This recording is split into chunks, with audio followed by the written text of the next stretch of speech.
don't, actually. I've got a whole list of names written down, and that's about it. Scandalous! I thought you'd broken up.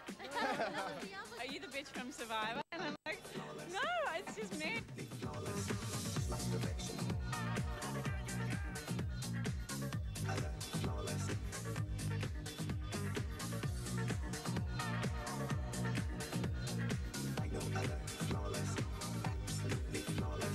How do you reckon Wendy's feeling about now? Wendy, is she hosting tonight, is she? Haven't they, sorry, I better...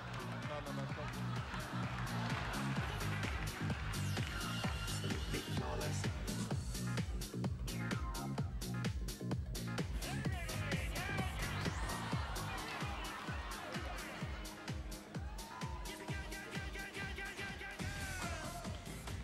Can I say, Richard, there's no way any of this is going to be put to Nine Network. Like, do you ever have an argument at home and realise that was in the script for today or something? No, because no one says cut when we're at home. Do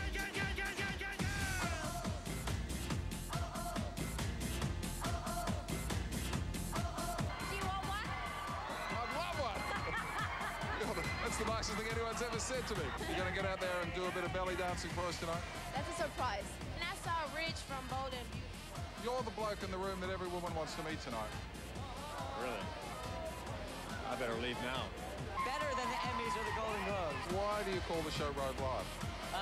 Because Rove pre-taped earlier in the week just isn't as catchy. There you go, the stars are all inside, probably on their second bottle of Chardonnay by now. Good luck, nominees. Good luck, Wendy Harmer. Let's enjoy the show.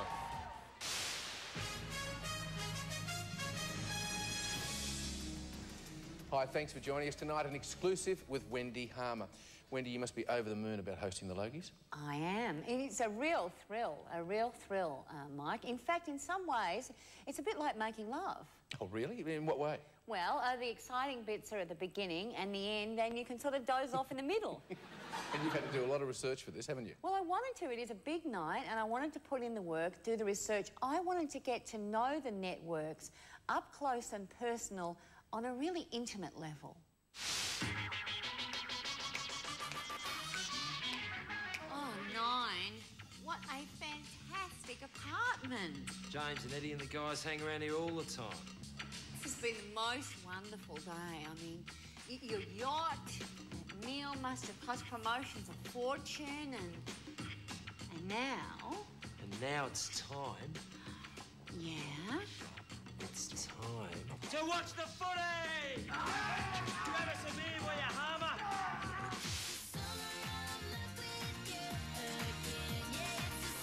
Oh, Wendy? 10. You got it, babe. How old are you? Me? I'm 38, but I got a hormone problem. Oh, cool. Can I get 2 desserts? I'm sorry, ABC. I just don't think I can see you anymore. But, my dear, why not? Well, I used to find you so informative and fascinating. Now you're out half the night chasing ratings, and I think we've just drifted apart. We always have a marvellous time on Saturday nights, don't we? Yeah, but you always bring that Bill along with his hello, hello, hello. What's all this then? Look, don't give up on me. Come back to my place. I'm mature. I'm experienced. I can last the distance.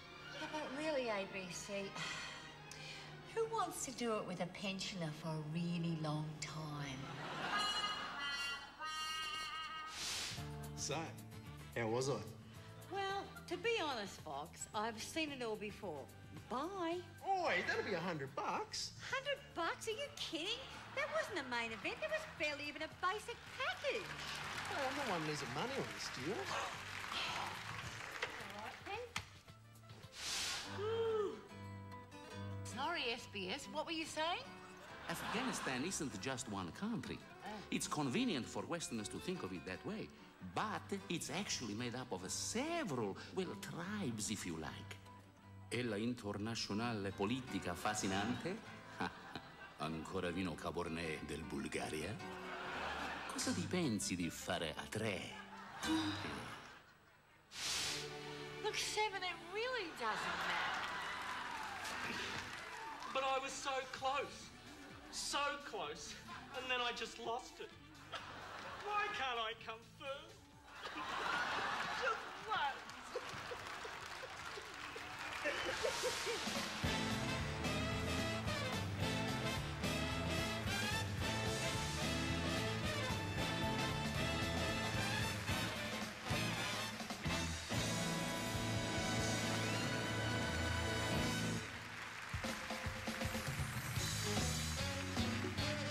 Ladies and gentlemen, please welcome your host, Wendy Harmer.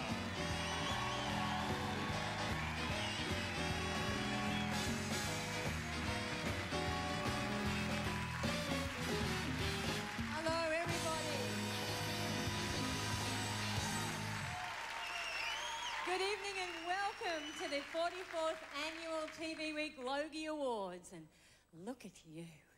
Don't you look gorgeous? I mean, out the back, watching you arrive on the red carpet. You look, fabulous, looking very good there.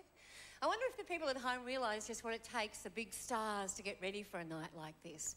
I mean, it's a punishing 6 months regime of being starved, shaved, soaked, slathered, perfumed, pounded, painted, plucked, waxed, exfoliated, dermabrated, injected and implanted, and that's just Jamie Durie. I mean, imagine what the women have been through. We are here to celebrate all that is wonderful in Australian television. Well, what's left of it anyway.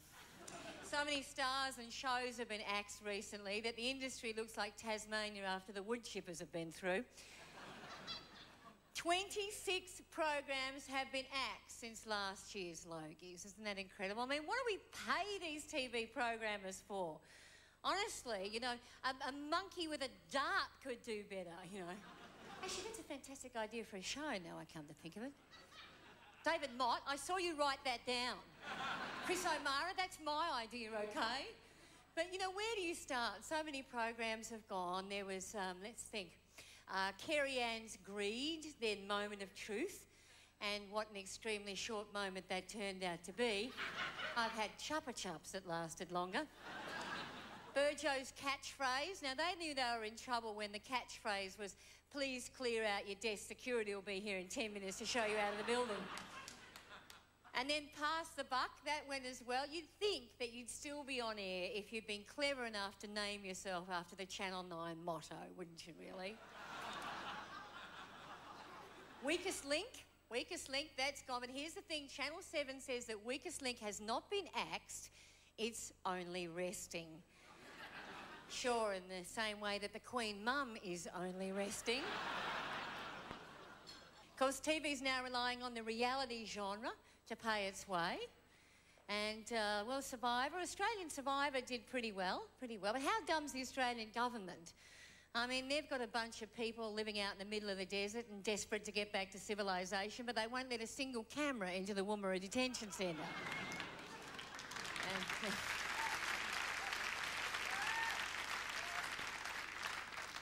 And Big Brother has rounded up the usual suspects and locked them into the household, so it should be safe to go back to schoolies week this year. Of course, they say with even more cameras, even more microphones. And the slogan is, in Big Brother, this year there's nowhere left to hide. Well, that's not quite true. There's always SBS. Oh, there's always SBS. Oh, over there. Oh, sorry, I didn't even see. Yeah, there's always SBS. 4 of them. Hello. Of course, there's been some big changes in sport as well. And I'm going to try and remember this. This is quite difficult, tricky to remember. Okay, well, the Melbourne Cup, that's gone from Channel 10 to Channel 7, who also have the rights to the local soccer, although they're not showing it. Then the AFL, right, well, that went from Channel 7 to Channel 9, who got the Sunday and the Friday matches, although if you live in the northern states, they're only showing them in the middle of the night. And then Channel 10 got the AFL, it's quite complex, this. They got the Sunday matches and the finals. And, of course, the ABC keeps the netball, but apparently they don't have the rights to the last 3 minutes of the game. But you heard right, ladies and gentlemen. How about that? Channel 9 spent a fortune on securing the rights to the AFL and then forgot to get the finals. That's a little bit like being asked to a rave party at Robert Downey Jr.'s place and then forgetting to take your nose. No wonder Kerry Packer invited David Leckie in for an ass-kicking competition. Of course, they had to play by Kerry's rules, you know. First, Kerry got to kick David. Then David got to kick David. And then the rest of the family came over and they all kicked Jodie rich. You know, that's another story. Well, I should say hello to all our Gold Logie nominees tonight. Where's Rove? Hello, Rove. Congratulations on your 3 nominations for Rove Live. Brilliant work. Brilliant work.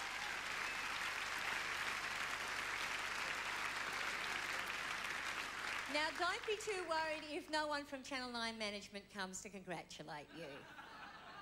Because they're all still back at the station going through the dumpster to see if there's anything else of value they've accidentally chucked out. Where is Georgie Parker? She's out. Hello, Georgie. Congratulations, another nomination for you.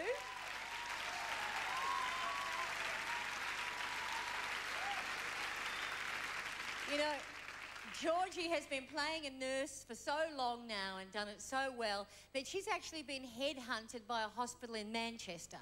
That's actually true. And Libby Tanner as well. Libby has been playing a nurse for so long and doing it so well that she's actually an expert at mouth-to-mouth by now. So she's been appointed the Logies' first aid officer for this evening. Right. But no tongues, OK? No tongues. It was unfortunate we had to sack Dr. Harry, who was last year's first aid officer, because he had a rather unorthodox method of taking some of the stars' temperatures. So he had And where's Ada Nicodemu from Home and Away? Where is Ada? Congratulations. Oh my God, oh my God, oh my God, it's Leah. It's Leah. Oh my God, Leah. Oh, mate, you know, I always told you shouldn't marry that Skip, you know, and what ended up like he ended up in jail and everything. Did you bring the baby? Did you bring the baby with you? Oh, look, I'll tell you what, mate, you should do? You should just sack that Colleen, because all she does is talk. Like, seriously, mate, Oh, sorry. Just sort of lost myself there. Well done, Ada. And John Wood, who can't be here tonight, but who has... This is his 8th nomination for a Gold Logie. How about that? 8 nominations. And those of you who are wondering what John's up to, you may have been lucky enough to catch him on stage recently in the elocution of Benjamin Franklin. And you know he likes to drop his dacks and get up in women's gear. So what's next for John? I'm tipping, Footy Show or ABC Newsreader, one of the two. And, which brings me to the subject of the ABC. Now, the ABC is, and we need a big round of applause for this one, 70 years old this year. Congratulations. Well done.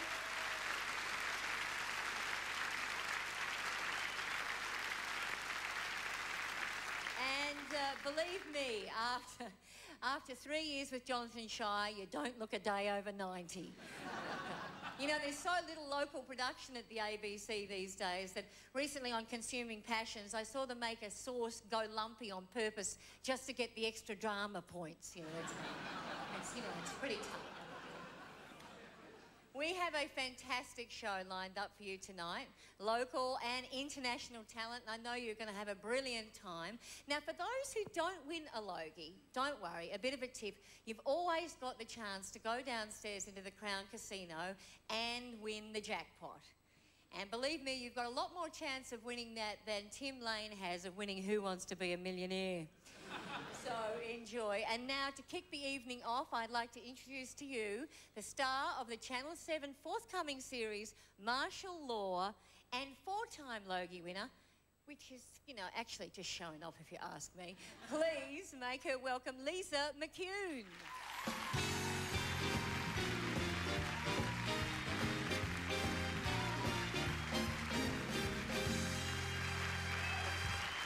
Good evening. Well, I'm delighted to present the first Logie tonight because it highlights both the skill and variety of Australian acting through 5 extremely talented guys with 5 very individual styles. And the nominations for most popular actor are Samuel Johnson, The Secret Life of Us, Ryan Quanton, Home and Away, Peter Phelps, Stingers, Eric Thompson, All Saints,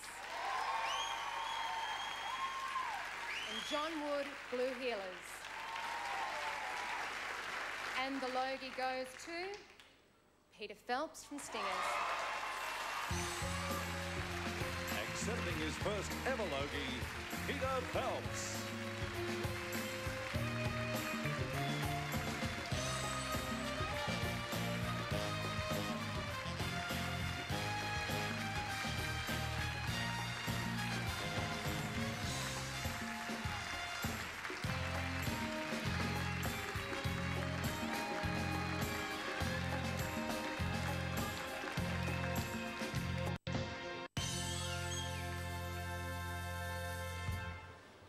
Fantastic, thank you. I didn't have anything prepared because Centrebet Online had me as a 6-to-1 outsider.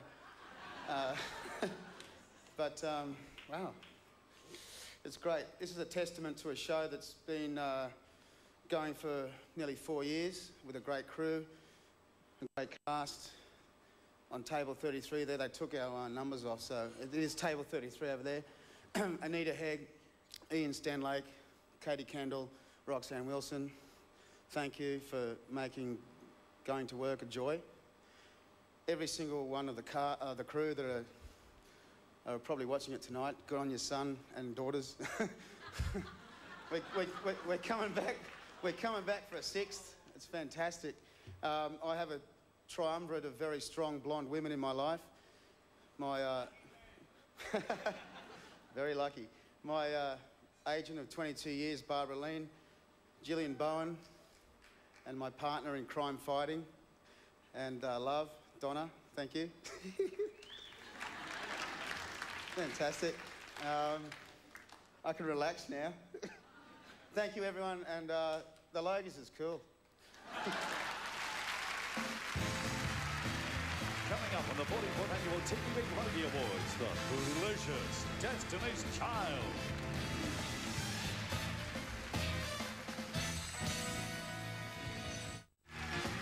Now, would you please welcome back to the stage your host, Wendy Harmer.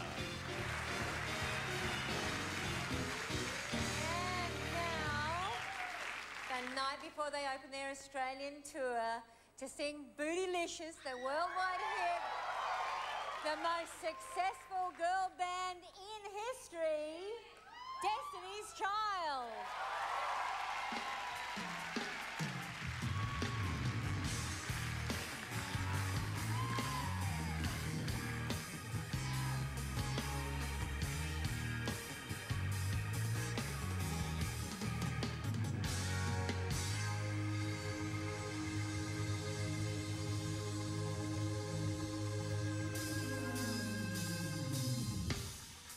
What's up, 44th Annual Logie Awards? I want to hear y'all bootylicious people out there screaming. Get up on your feet now, come on. Kelly, can you handle this? Michelle, can you handle this? Beyonce, can you handle this? I don't think they can handle this. Better move, speed around. Looking sexy, looking fly. Bad chick inside. DJ, Gemini, Spider-Man, a 10 thing. There you are. Come on, baby. Don't you wanna boogie with me?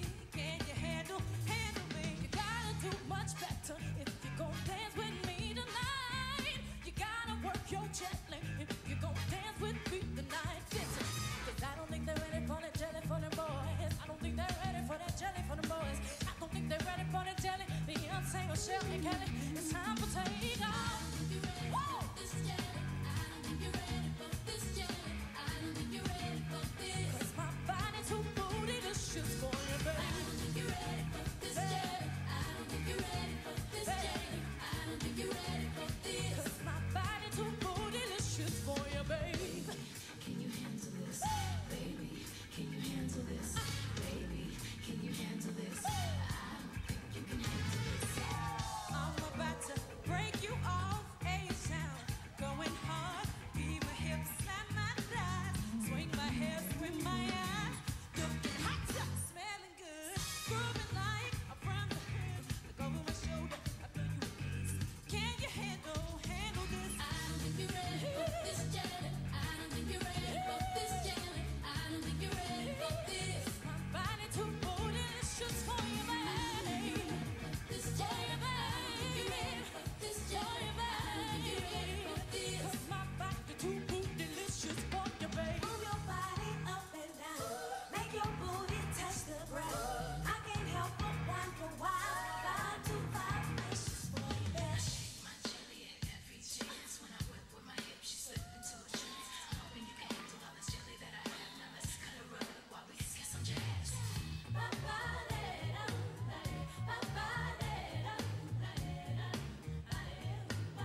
Ladies and gentlemen, please welcome Tom Burke.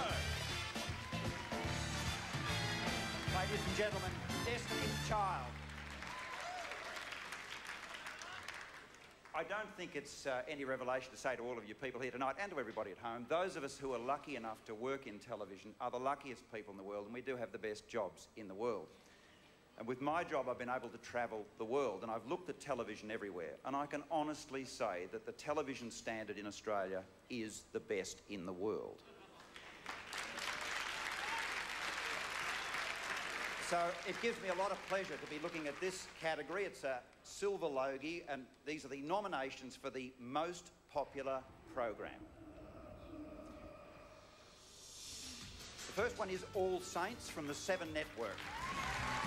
Blue Heelers from the 7 Network. Home and Away from the 7 Network. McLeod's Daughters 9 Network. And The Secret Life of Us Network 10. Well, I know what everybody wants to win in the audience here tonight. And the silver Logie goes to All Saints. This Logie makes 2 years in a row for All Saints. It will be accepted by Georgie Parker and the cast.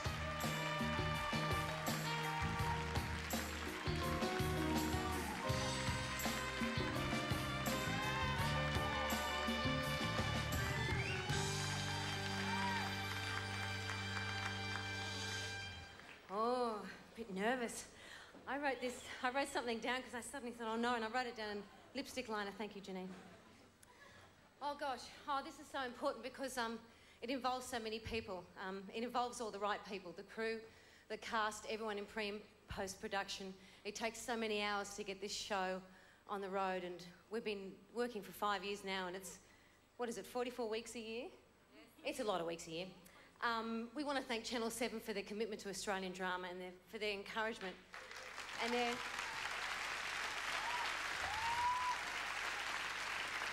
The support of our show has been just invaluable.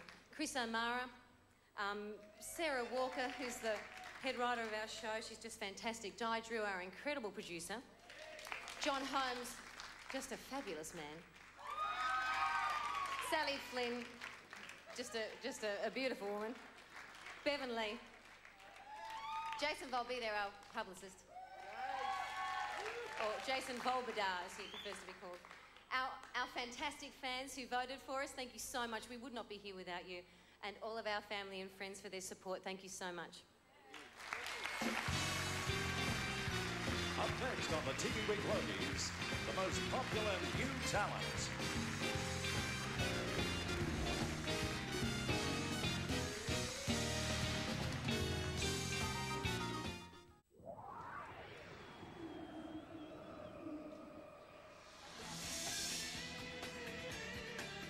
I never actually wanted to do television when I was younger. I wanted to be a zookeeper. And deep down, I really think I still do, because I have an unnatural attraction towards nature documentaries. My favourite part of the show, we pretend that we've got stuff to do, yeah.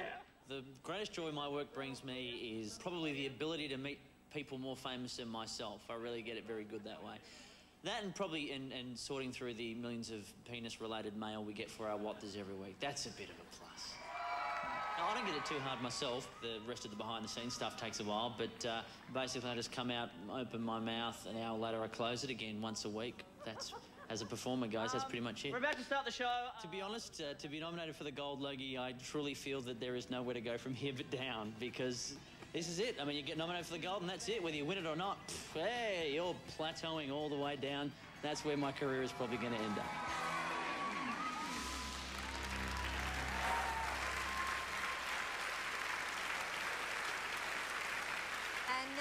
Time for Popular New Female Award, and I thought I would take this opportunity to have a little bit of a word about fashion with some of the younger gals in the industry. Now, fashion is very important. It's a minefield out there, kids, and there's no more dangerous territory than negotiating the red carpet on Logie night. So here's just a few tips from one who's been there. First up, I don't ever think it's a good idea to come dressed as a lolly. Be it a fantail, a bonbon, an after-dinner mint, or a little something from Ferrero Rocher. My next tip, look, if you're not that confident about your outfit, why not, you know, take along someone who's going to make you look good? Although in this case it didn't really work, did it? Never mind. And next up, if you want to boost your chances of winning a gold Logie, why not dress like one? Dress like a gold Logie, or perhaps maybe 2 silver Logies. Looking good. And now, it's not a really good idea, I don't think, to ever come along and make your outfit inflatable. And the next one, but at least if you spring a leak at the Logies, there's plenty of hot air to go around. It's a good place to be. And I always think, this is another tip, always dress to suit your figure, no matter what your size.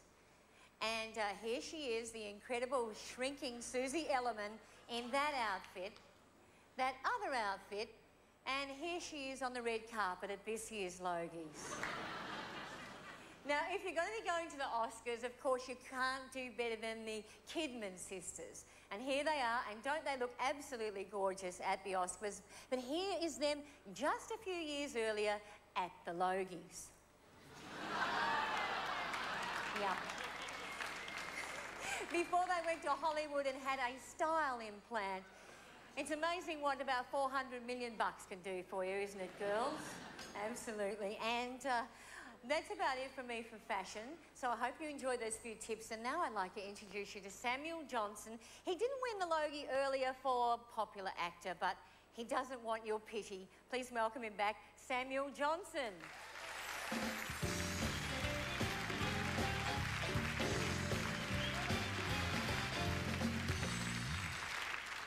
The nominations for the most popular new female talent are Michaela Bannis, Always Greener; Sibylla Budd, The Secret Love of Us; Lisa Chappell, McLeod's Daughters; Stephanie Chaves-Jacobsen, Home and Away; and Jessica Gower, The Secret Love of Us.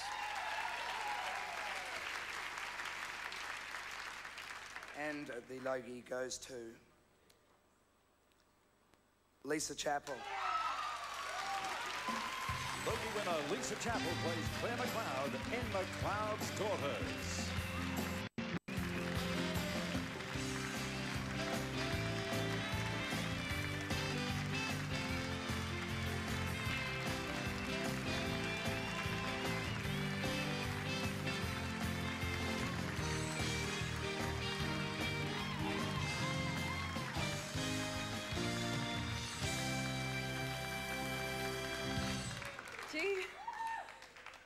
I get to meet him as well. It's my first awards night, so I'm very excited. And I haven't had an award since I was 10 for Best Sportswoman, so this is great. Breathe. I love the show, so I'm so thrilled to receive an award on behalf of it. It's an amazing show with such heart and soul, and I respect Posey so much for your passion and your persistence in getting this show up. And I'd like to thank Channel 9 for taking a series with 5 female leads on Not a Football in Sight, and, and really supporting us. Thanks to the beautiful cast I work with, you're a joy every day. And to the beautiful crew I work with. They're amazing people. Our writers, everyone in pre and post. It's just a great place to work. What an office! All those beautiful animals and all that beautiful land. It's a real treat. Thank you to my family and my friends for all their support, and my beautiful husband, Chris. Thank you very much. Please welcome the winner of last year's Logie for the most popular new female talent, Tammin Sursok.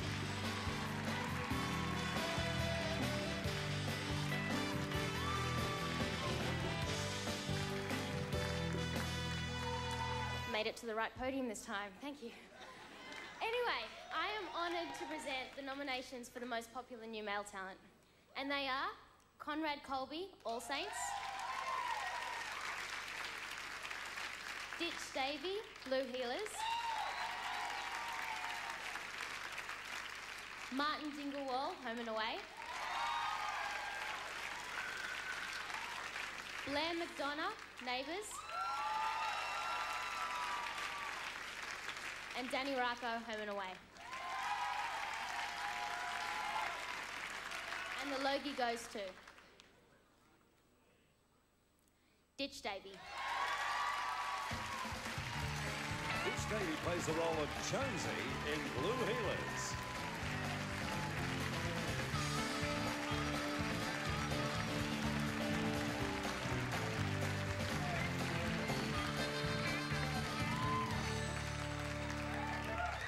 Wow. I'm not going to stay long. I just wanted to thank the wonderful cast and crew that I work with every day. My wonderful family and all my friends who have supported me, and the supporters of the show. So thank you very much for giving me an opportunity to work with this wonderful cast. Thank you.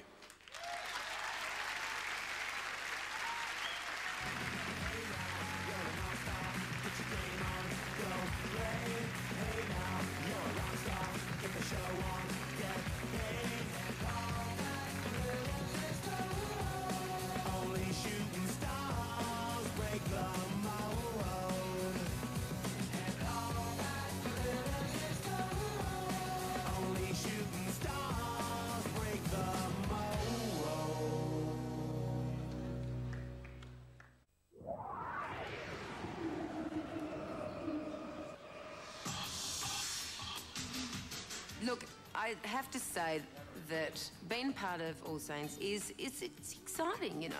Well, I think I've nearly been here for 5 years, so I've worked with some pretty amazing people. Lots of actors, different directors. They've all just been supportive, especially the crew, and their umpteen hours that they put in on.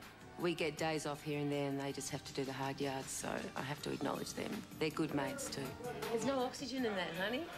I know. You don't have to have it on in there. You'll suffocate, mate. Being up for gold, I guess I'd have to say, is a great thrill, and I have to thank the people out there, the viewers who watch it. People enjoy watching the show. They love Bron, and that makes them feel good, so I think I must be doing my job right. How's that? Camera's cut now.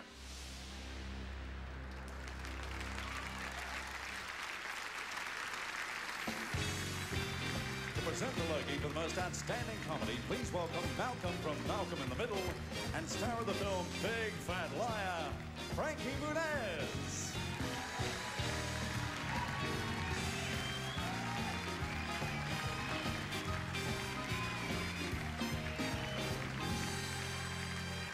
Hi, everyone. It's very exciting being here in Australia for the Logies. You know, there was one problem, though. I didn't fly 15 hours here to be confused for Wendy Harmer's work experience kid. I mean, I didn't want to photocopy and, you know, get her lunch all the time, but, you know, it's okay. What I did come here for was to announce the Logie for the nominations for Outstanding Comedy Program are...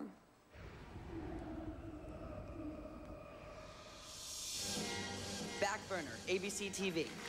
Now, when you hear people use the expression between a rock and a hard place, and you wonder where the rocks come from, well, it seems most of them are quarried in the mountainous region of Afghanistan, which is, now don't tell me I need to know this if we're going to war. If George W. can find it, I can. There it is.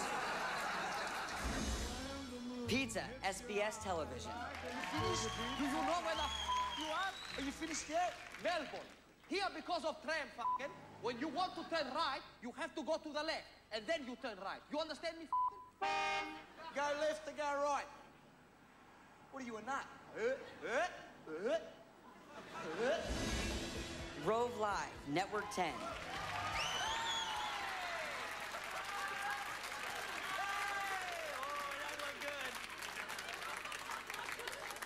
I've come to take your daughter out. Can I just say, ladies, if this is your idea of a perfect date, a tiny little man with hardly any chest hair and no genitals, save the money and just go out with me. The Election Chaser, ABC TV. I wonder if you wanted to get like 5 or 10% more votes in their selection. What do you reckon? You keen on that? Yeah, it'd be lovely. Well, what all you have to do is give a refugee a bash. That's the secret to it, all right? Oh, yes. It's easy. Look, look at this. I've got One Nation preferences already. Look, give him a bash now, and we can change the laws later and make it so it's all right. Come on. Okay, bit of work from the back bench. Oh, not me. I'm an Australian citizen. The McAuliffe Program, ABC TV. Norman, you're playing point guard. Coach.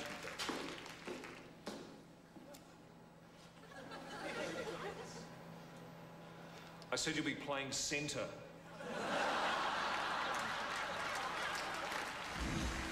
The Monday Dump with Roy and HG, 7 Network. Call my little kitty and ask him to reach up into his trouser and pull something out. I mean, the kid's embarrassed. He doesn't know what to do. I don't think Pistol Pete should have put that kitty in that position. For that reason, I think he gets, quite deservedly, Arse Clown of the Week. And the Logie goes to the McAuliffe Program. This Logie will be accepted by Sean McManus.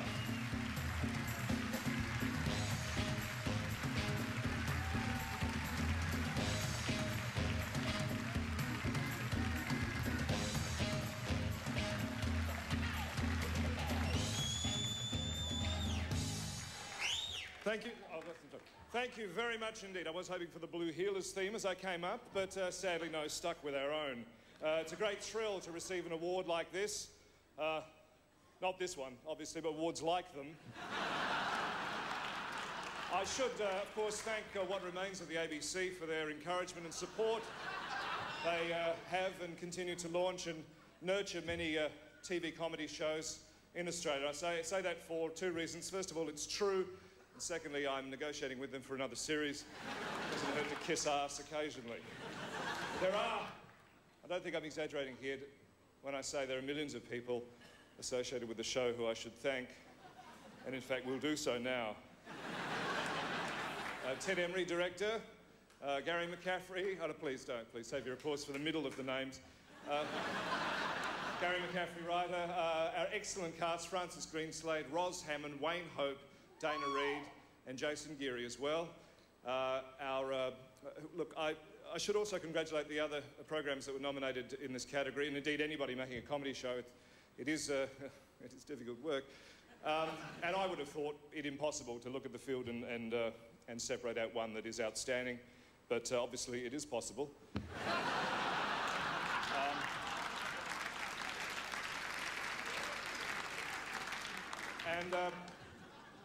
I would like very much to thank our executive producers Steve Rosser and Doug McLeod, and also Jeff Portman from the ABC. I'm not sure what Jeff does there, but he's been doing it a long time. And no one's told him to stop it just yet, so that's good. Thank you very much, Jeff. Now, in conclusion, I would like very much to thank, when we were fortunate enough to win this award for the second series, I did conclude by thanking our Lord Jesus Christ, and I received a bit of flack for that. People thought it was inappropriate, so this year I conclude by thanking Satan, the Prince of Darkness, for all his assistance on the program. He get order cue. Thank you and good night. Please welcome Gold Logie winner and host of TV1's Cash Trivia Challenge, Tony Barber.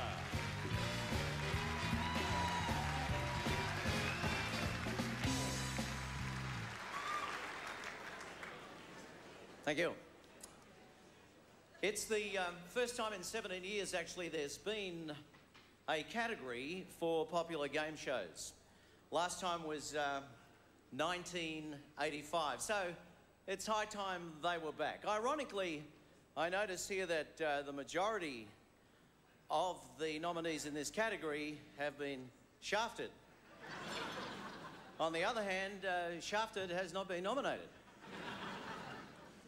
Game shows have been an integral and staple part of the television diet in Australia since 1956, Bruce Gingell and Name That Tune.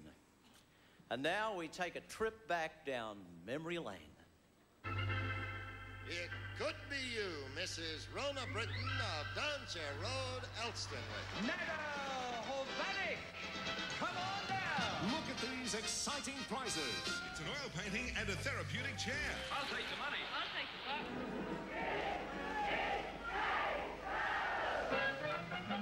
It's treasure pack time and the treasure pack show.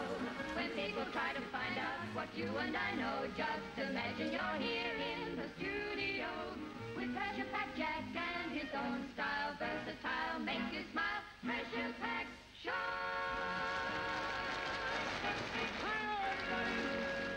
I'd like to meet our very nice little hostess on the program, Nicky Buckley. Oh, that's very cheeky, isn't it? There, just a bit slaggy today, though.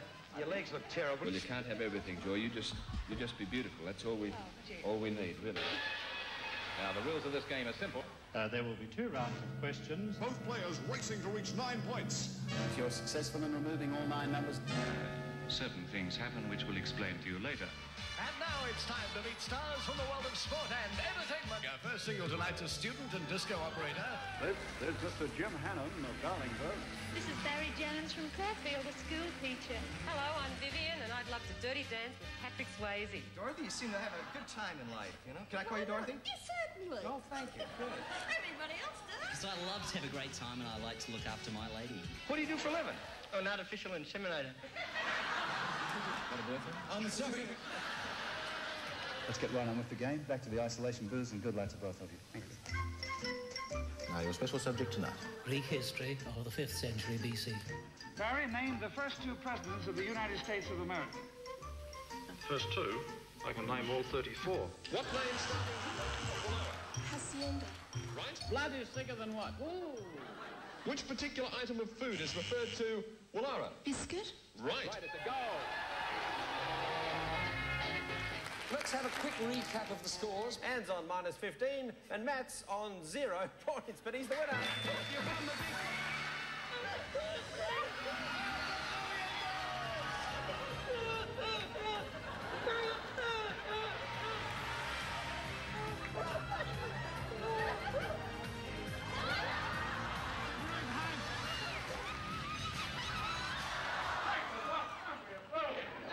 You won the Morris Minor! Right now, your car is here. Well played. Come closer. Bev, just stay here for a minute. You won a fabulous fondue set. Amanda's Campervan is the Heckler drink and food heater. Artmill wrought iron insect-proof fly screen doors. The Molten Versatile Deep Ray Cooker. The total, the jackpot's right here. $66,000. Happy lathering, customers! You've just lost $218,000. You are the weakest link. Goodbye. Mate, don't... Oh, boy.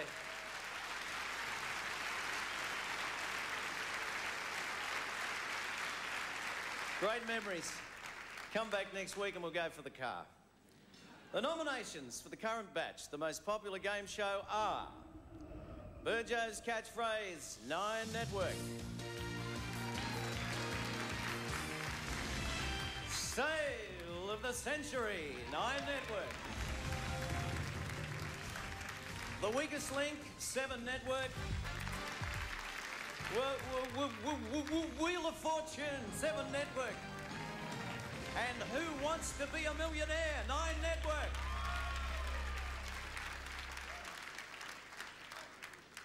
And the Logie goes to Who Wants to Be a Millionaire?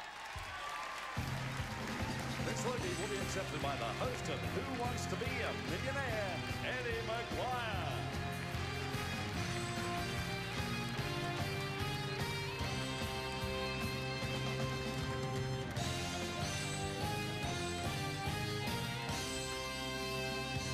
Thank you very much, Tony, and great to be part of what is obviously a very rich history in Australian television here tonight as far as quiz shows are concerned. I'd like to thank Paul Smith and Celador in the United Kingdom because they came up with this fantastic format for a show which I'm lucky enough to be the host of. to Ian Johnson and to David Leckie, who gave me the opportunity to host the show, to Michael White and Andrew Brooke of Grundy's, who are fantastic in producing the show, and of course all the contestants and all the fun that everybody has on a Monday night at 8:30. I hope it continues for a long time. It's a bit like being the winner on Survivor tonight. I think us and Will and Fortune are about the only two still going around on the quiz show circuit at the moment, but I hope that continues for a long time to come. And I'd like to take this opportunity to also thank my wonderful wife Carla, who's a fantastic support to me always, and my son Joseph, and my family as well. And I hope everybody enjoys and has a great night tonight, and we'll see you tomorrow night on Who Wants to Be a Millionaire? Later on the TV Week Logies, Elton John, so stay tuned.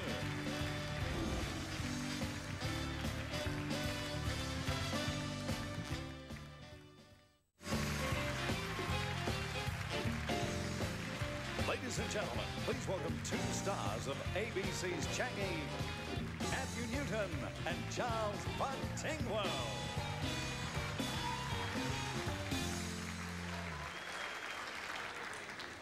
The nominations for the most outstanding documentary or documentary series are 100 Years, ABC TV.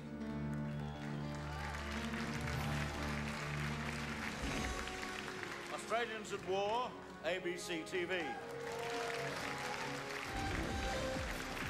Drama School, 7 Network. Journeys to the Ends of the Earth, Discovery Channel, Foxtel. Long Way to the Top, ABC TV.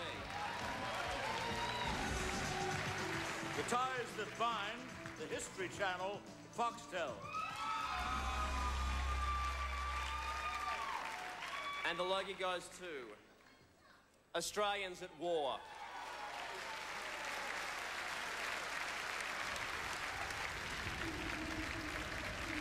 In the 8 months of Gallipoli, they had lost just over 8,000 men.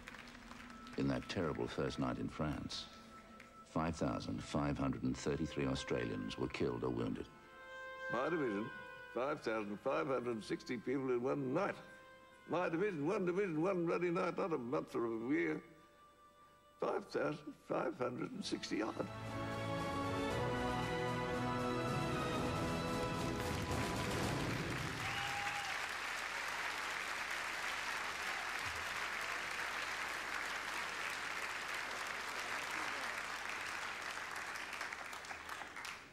Thank you, everybody. It's quite overwhelming, in actual fact.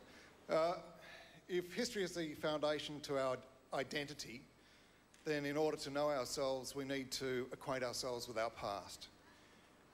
On behalf of Beyond Productions, Mullion Creek Productions, I'd like to thank the Department of Veterans Affairs, the Australian War Memorial and the ABC, and I've also been told to thank my wife, for the opportunity to produce and to acquaint myself with Australians at War. Thank you. From the 9 Network Sunday programs, she's also the host of Today on Saturday. Please welcome Helen Talley.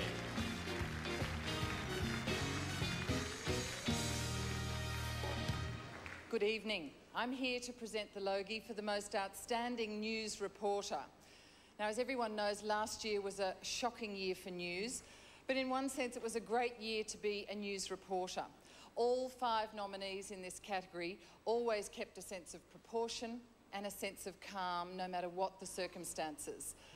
Here they tell the story behind their reports.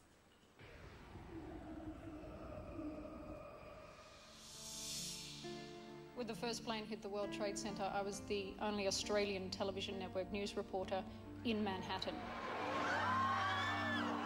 The streets were full of people. Some of them were panicking, some of them were on their knees. All of them were staring with disbelief at the burning towers. It wasn't long before the earth shook. The first tower was collapsing. There was this huge wave of metal, concrete debris and dust just barreling up the boulevard towards us. In the hours that followed, we filed a series of reports and managed to get to satellite trucks which had been set up at Ground Zero. It had only been 12 hours since the first plane hit, but it was just the beginning. This is a story about one of the most notorious roads in the world, the road from Jalalabad to Kabul in Afghanistan. Under the Taliban, it was actually made pretty safe, but as the regime collapsed, the road descended back into lawlessness. For safety's sake, I was meant to travel in a convoy of journalists, but I grew impatient, and my colleague Michael Cox and I set off ahead of the others. During the darkest... The rest of them set off the following morning, but as this story was going to air, 4 of them, including Australian cameraman Harry Burton, were pulled aside and shot dead. I don't know what saved me. Maybe it was just luck. That journey from northern Afghanistan into Kabul is, I think, the most extraordinary experience of my life. It was a harsh journey and treacherous at times, but devastatingly beautiful all the way. I hitched a ride behind the Northern Alliance until I was stopped at the gates to Kabul. I felt amazingly privileged in the next few days to be effectively the only Australian journalist watching Kabul come back to life. While sniffing around for stories, I heard word of this secret school for girls and met this incredibly brave woman who ran it, despite regular raids by the Taliban. So John and I spent a day at the secret school, and we're just so moved by the courage of those young women. And I just hope that people back home got a sense of that courage as well. 2001 was a bonanza for a political journalist. There were 2 very important state elections, a couple of crucial federal by-elections, and then the big one, the federal election that saw John Howard and his government returned against the odds for a 3rd term. There were a lot of good stories, some of them coming out of Sunday interviews, but as far as news breaking is concerned, the high point for me was getting hold of the Shane Stone memo, a confidential letter from the President of the Liberal Party to the Prime Minister, telling him the government was mean, tricky and out of touch and had better change in a hurry or it was finished. That leak in May helped to shape politics for the rest of the year. We were the first news team on Christmas Island, there to cover the growing number of boat people arrivals, and for a week we were the only crew there. The Tampa crisis literally happened before our eyes. That morning we were at the jetty watching the ship come in when suddenly the SAS troops came rushing past us and then headed out there to board it. We were witnessing an international incident right there on Australia's doorstep, and our pictures, our reports were the first to show Australia and the world what was really happening out there. It was an amazing time in what was an amazing year.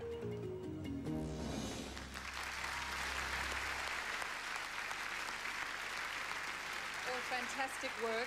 The 5 nominees for the most outstanding news reporter are Michelle Stone, Jonathan Harley, Jeff Thompson, Laurie Oakes and Paul Caddick. And the Logie goes to Jeff Thompson, ABC TV.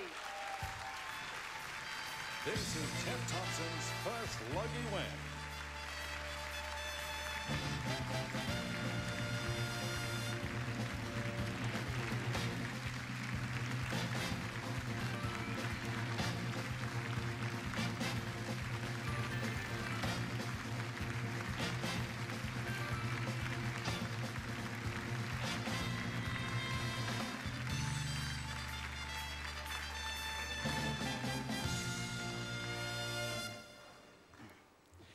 Well, Afghanistan's a long way from here.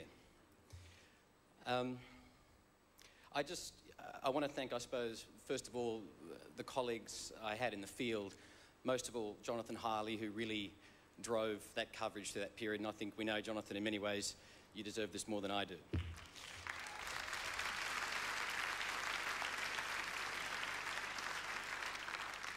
I want to thank my cameraman, John Benish, and also John Landy in Kabul, and the support from back home from Bronwyn Kiley, John Tullow, and others, all of the ABC team pushing that international coverage, which we know is better than anyone else's here. I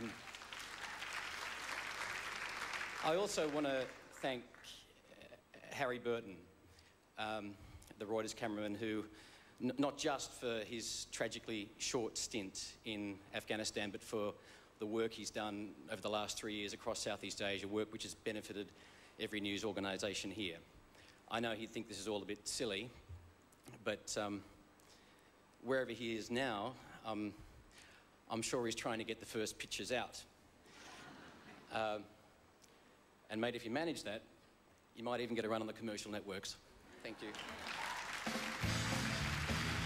Help Uncle John performs live next on the 44th Annual TV Week Logie Awards.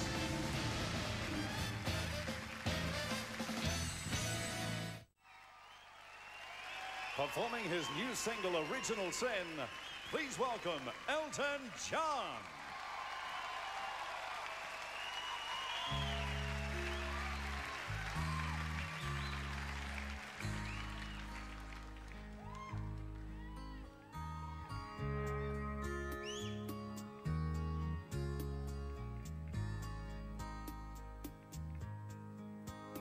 Oh, it's carnival night, and they're stringing the lights around here, hanging paper angels, painting little devils on the roof. Oh, the furnace wind is the flickering of wings about your face, in a cloud of incense. Yeah, it smells like heaven in this place. I can't eat, I can't sleep, still I hunger for you when you look at me.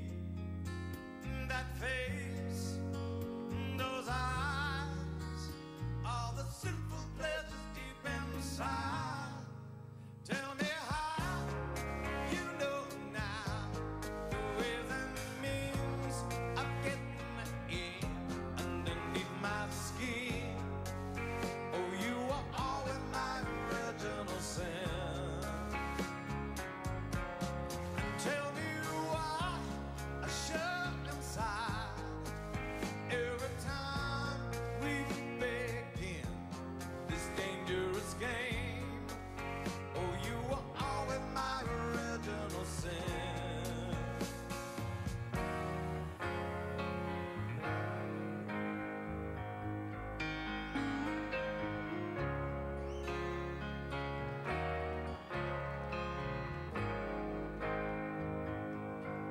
A dream will fly the moment that you open up your eyes.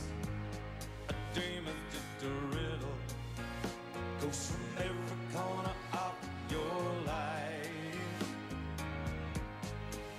Up in the balcony, all the Romeos are bleeding for your hands, blowing theater kisses, reciting lines they don't understand. I can't eat, I can't sleep, still I hunger for you when you look at me. That face, those eyes, all the simple pleasures deep inside. Tell me how you know now the ways and means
strong in the regional scene. Let's hear it one more time, Logie audience. What an absolute thrill. And Elton's taken time out, especially for us here at the Logies during his national tour. That was just divine. Now, over at the ABC, they are recommitting themselves to gritty domestic drama with uncompromising characters who will challenge you with their raw humanity. Here are just two of them tonight, Kath and Kim.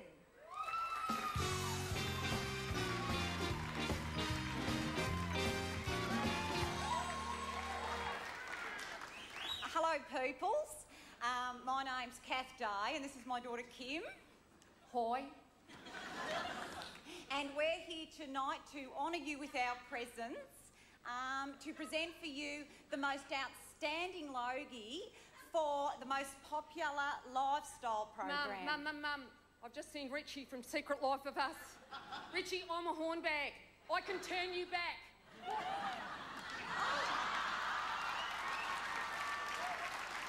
Will you sign my G-string later? Kim, you know, what's this? What about your welcome mat, love? My what? The unsightly patch of hair just there. Mum, the Logies. Hormonal problems, nothing to be ashamed of, Kim. I just think you could have got your back waxed when you did your brow and your tash. Oh, hello. What have you come as? Oh, Kim, you know perfectly well I've come as Celine Dion because she's very attractive. But unlike Celine, I'm not a beanpole. I've had to wear a stick-on bra. Oh, stick-on bra, that's nice. Yeah, it is. It's nice. It's different. It's unusual. Yeah, it is nice. It's different. Hurts, actually. Yeah. Anyway, look, you peoples probably don't know us from sliced bread, but can I just say that we're going to be huge in a minute? That's right. We've got our own show. That's right. It's called Kath and Kim, and we are in the can. Oh, don't be filthy, please, Kim. I think what she means is that we've let all the ABC cameramen come in and we've exposed ourselves big time. That's right. You're going to see every nook and unexposed cranny of our lives. That sounds nice, doesn't it, Richie? Yeah. No, we're going to be huge. Well, you already are huge at the moment. How many kilos have you stacked on, Kim? Bring up my weight at the Logies. Oh, You know Kim, my weight is the Bain Marie of my life. Well, it's not funny. I'm not doing it anymore. Excuse me. Kimmy, look at me, please. Look at me. Look at me. Kimmy, look at me. Look at me. Now, I've got one word to say to you, please. Nominees. Right. Okay, got that over with. The nominations for the most popular lifestyle program are... Backyard Blitz, Channel 9. Changing Rooms. Ground Force, Channel 7. Carrie's Practice, 7 Network. And Surprise Chef, 7 Network. And the winner is... No, I can't do it. I'm going to wreck nails. Oh, don't do it, Kim. It's more important for your nails to say good for the party, please. I'll do it. Let's have a look. Oh, my God. Oh. The Logie goes to Backyard Blitz. Can't believe it. This is the second year in a row this Logie has been won by Backyard Blitz. It will be accepted by the cast led by host Jamie Durie.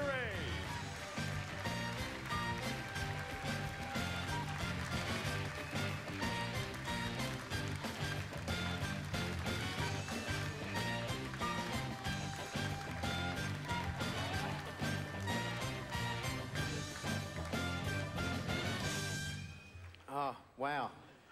I'm still so nervous. I don't know how I don't get used to this. But anyway, it is hard. It is.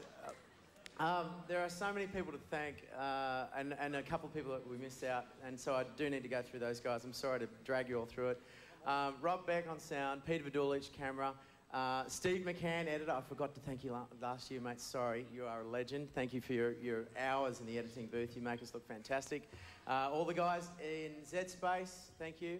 Of course, Rick Spence, our executive producer. Don Burke, thank you so much for your support. And of course, Channel 9, also for your infinite support. And quick word from the guys. Thank you. Thanks to all my family and Don and Maria Burke, of course. Thanks very much. All the best. I'd just like to thank the best friends a girl could have and also all my family. I'd I'd like to thank Tim Wise for getting me involved in all of this in the first place, my wife Kimbo, everyone at CTC, everyone who voted for us, everyone at 9. Thank you very much. Thank you very much. Ladies and gentlemen, Fred Simons.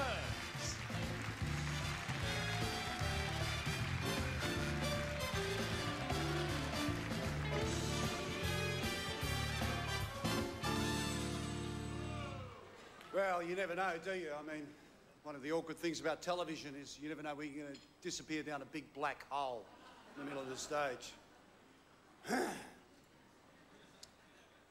Shirley Strawn was my lifelong friend.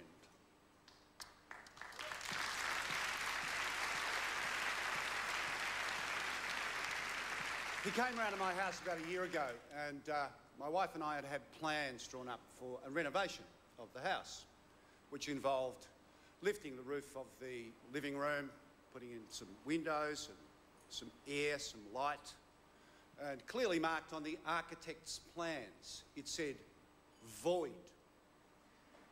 Shirley said, mate, in that voice, once heard, always remembered, said, mate, you're paying for nothing there. He was a very practical man. Curiously, for a man who is arguably the voice of the 70s, with the rock and roll band The Skyhooks, in which we played, I don't think Shirley had an artistic bone in his body. First time I met him was on the beach at Phillip Island. We were looking for a prospective singer for the band. He was wearing board shorts, and I was wearing a floral shirt and blue velvet +4s. Hey, it was the beach. 20 years later, he started working in Brisbane on radio, breakfast radio in Brisbane. He called me up, he said, mate, it's fantastic. I can go to work every day wearing thongs, t-shirt and shorts. He said, mate, you'd love it. He had no idea. We were very different people, but what we had in common was we graduated from the kindergarten of rock and roll to the primary school of television. He went on from the Skyhooks to do Shell's Neighbourhood, of course, and eventually Our House. And it seemed that Our House perfectly merged his skills. Shirley was a carpenter, the son of a carpenter. And it seemed to perfectly suit him as somebody who thought of himself as a very practical and down-to-earth person. But I put it to you, Shirley was pure show business, and Our House is pure show business. I put it to you, you don't know a single person who's ever built anything that was demonstrated on that show. I love him, and I miss him. Television, there are no people on television. There are only pixels. But it's the ones who can make the pixels dance that we remember. Let us now remember Shirley and those others who left us this year.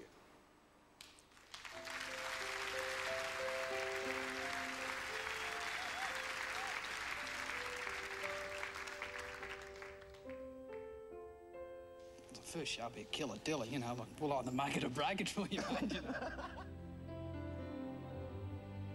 Oh, hi, Claude. Hi yourself.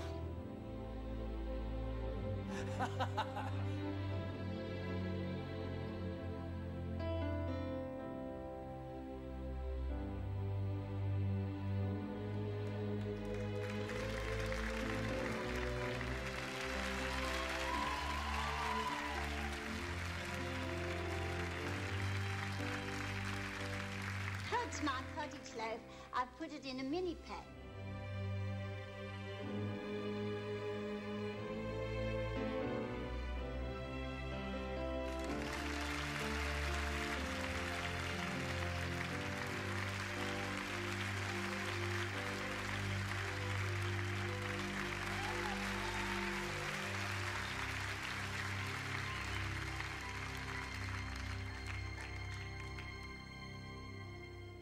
When I heard people clapping, and then I saw them crying, and I thought, this is for me, thank you very much, I like that.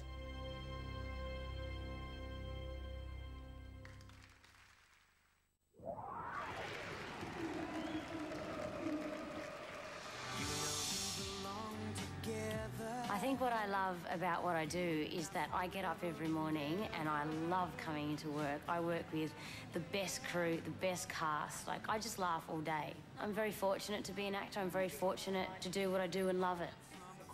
It is great to be working as an actor to begin with, and then working on something that rates every night, not only in Australia, but in 50 countries around the world, is just amazing.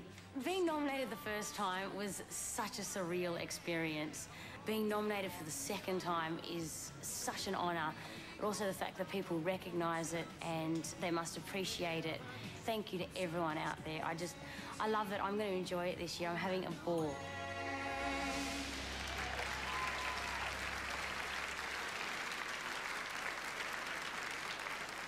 Well, welcome back. Now, I'm very pleased to be here to introduce this next segment to you on children's TV, because being a mum of two, I've just worked out I spent about 17 grand on Hooly Doolies merchandise at the ABC shop this year. I know, has anybody else noticed where the Bob the Builder counter only takes cash in hand? Has anybody else noticed that? Any other parents? I don't know. But we have got a big anniversary in children's TV this year. Ladies and gentlemen, the Bananas in Pyjamas are 10 years old. I think that, you know, almost calls for a quick happy birthday to you, dear Bananas, blah, blah, blah, blah. But I don't know, I guess that means that puberty is just round the corner. I don't think I'm actually really looking forward to hairy Bananas in Pyjamas, but we'll see how that works out. Now, the big controversy in children's television this year, did you catch up with this, that Bob the Builder was caught out using the F word in one of his videos. And everyone got very upset about this, and I'm thinking, well, man, you know, the guy is a builder. I mean, he's not some guy in a fruit costume or a puppet that jaws with his nose. He's a builder, for God's sake. And if he didn't use the F word, he'd be Bob the Flower Arranger. Anyway, I think actually the kids got off pretty lightly, don't you? Usually with your builder, not only do you get the F word, but you also get, you know, the family jewels hanging out of the stubbies as well. So I think the kids got off pretty well. Which actually reminds me, where is Scott Cam? Scott Cam, where are you, Scotty? I have a very strong memory. I think last week, I might have seen a glimpse of your assets up the leg of your shorts, come to think of it. Yeah, okay. Well, I think maybe that was just me. Maybe that was just a bit of wishful thinking there. Whatever. Actually, to capitalise on this, the ABC marketing people are now rushing out an educational video for children called Fun with the F Word. And I believe the voiceover was done by Jonathan Shire. So that's something to watch out for. Now, I would like to introduce to you to present the award for Most Outstanding Children's Television. She has just finished her first feature film with Eric Bana called The Nugget. Please welcome Belinda Emmett.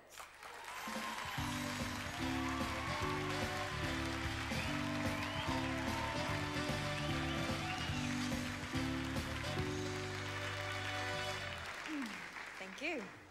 I think it's quite appropriate that I should be presenting this award, as I have been going out with a child myself for the last couple of years. So, quite experienced in this area. The nominations for the Most Outstanding Children's Program are Crash Zone, the 7 Network.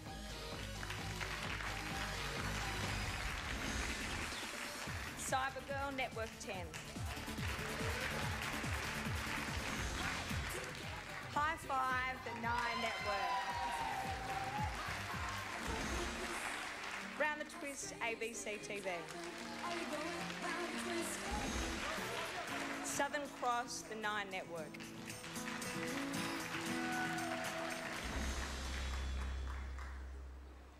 And the winner is... Get ready, kids. And the Logie goes to Round the Twist. Accepting this Logie on behalf of Round the Twist for the second year in a row, Mr. Gribble, Mark Mitchell.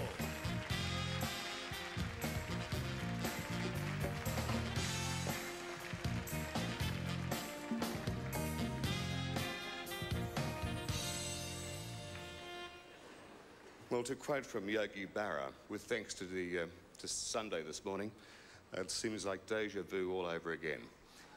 Ladies and gentlemen, it's said that success has many fathers. In the case of Round the Twist, it has an auntie, a mother and a favoured son. The favoured son, of course, is Esmond Storm, the wonderful. Auntie, celebrating 70 years in television as a bastion of Australian culture, is, of course, the ABC. And the mother is the Australian Children's Television Foundation, under whose direction for 20 years we have all benefited from the maternal nature and instinct, from the creative elan, from the intelligence and the sheer determination and vision of Dr. Patricia Edgar.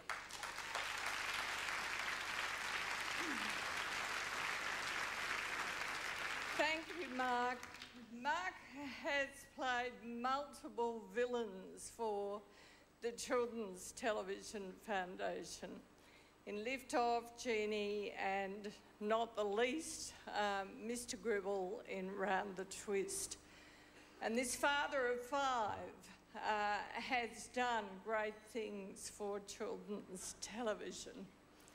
I would like to thank everybody involved, the ABC, the FFC, and everybody at the Australian Children's Television Foundation, because, Mark, how many people watch you around the world? Well, conservatively, 77 million people watch products from the ACTF every day, and radically 135 million in over 108 countries. Not bad. Thank you.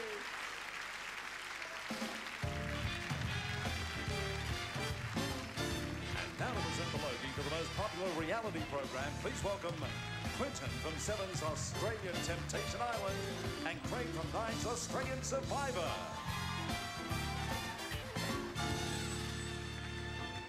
There are a lot of beautiful women here tonight, and Clinton, you can work some of that magic of yours.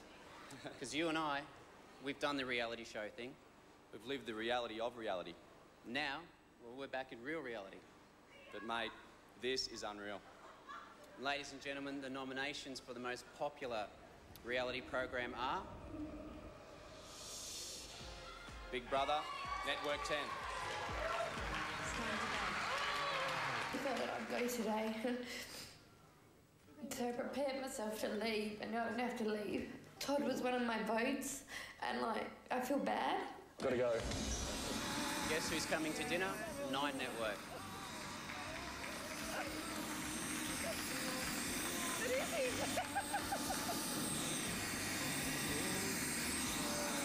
Hi, guys. How are you? Good. I can't believe it's not in Michael Crawford's last goal. The Mole, 7 Network. The contestants don't know it, but the terrorists are closing in, and they, too, have night vision. They are now just 30 metres from the house, and the contestants have no idea. Pop Stars, 7 Network. Each of the 12 have now received the news. Australia's newest pop stars are...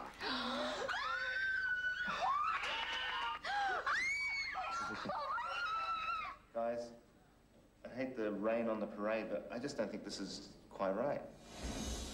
RPA, 9 Network. It's sore, is it?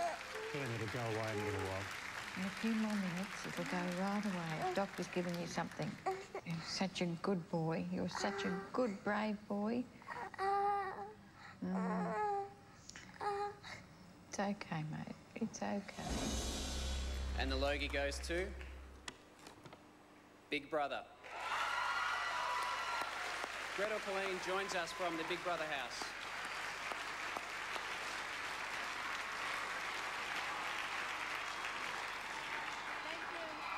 We are very proud to receive this award. On behalf of Channel 10 and Southern Star Endemol, I would like to thank TV Week, and I would like to thank the 300-odd people who make this show possible. And on behalf of the 300-odd people who make this show possible, I would like to thank you at home, our fabulous audience. Thank you very much.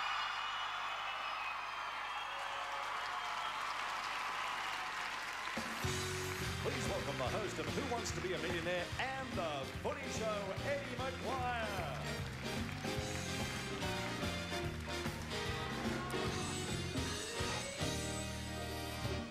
Much to the chagrin of our broadsheet journos and leader writers, most Australians glean their news and current affairs information from television. And so, therefore, the nominations tonight for the most popular public affairs program play an enormous part in the policy shaping of our country. The nominations are 60 Minutes, the Nine Network;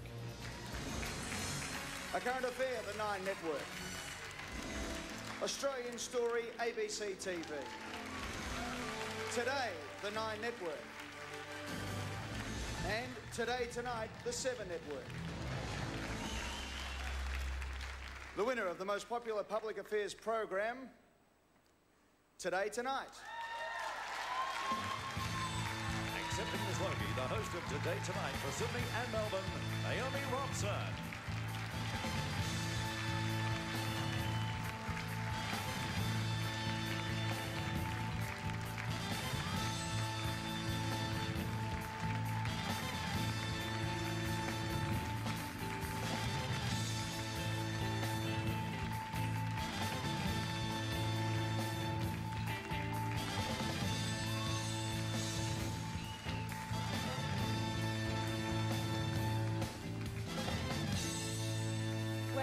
What an honour and a privilege it is to accept this award. And I accept this award on behalf of a huge team of people, the team of people who put together Today Tonight.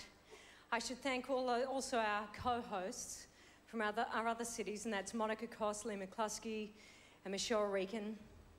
Obviously the journalists, our hard-working journalists, who put together the yarns, the editors who string those stories together. Our crews, both on the road and in our studios, the producers, the researchers, the directors, the assistants, the entire support staff of Today Tonight. These are the people who put together the yarns that enable us to bring you the best from Australia, in our cities, around the country, and overseas, of course. Obviously, we try to tell you worthy stories in an entertaining way, and entertaining stories in a worthy way. I'd also like to thank all those people who appear on our program voluntarily, and those who don't. And most importantly, I would like to thank our viewers, the people who watch our program, our loyal viewers. Thank you so much for this. It is a great honour to be allowed into your living rooms every night. Thank you for having us.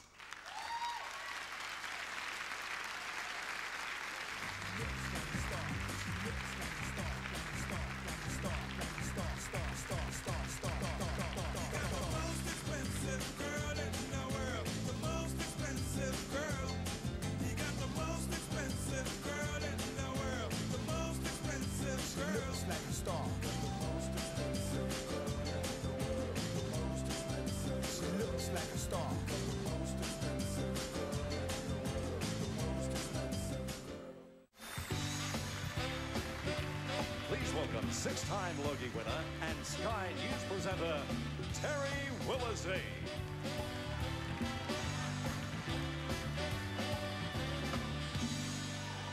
Thank you. It is my role tonight to induct into the TV Week Hall of Fame a very talented Australian performer. And just looking around here tonight, if I can digress for just a moment, reminds me of the first time I was invited to the Logie Awards. I don't know what was the most exciting part of it, flying over from Perth and being here, or actually winning a Logie Award, or the fact that I was seated right alongside my favourite television personality. He was a big star and I was a big fan, and there he was right alongside me. I admired him, I'd studied him for years. And tonight, he is here again to be inducted into the Hall of Fame. I admired him as a journalist. I admired him as a television presenter, but more than that, I admire him as my brother, Mike Willesee.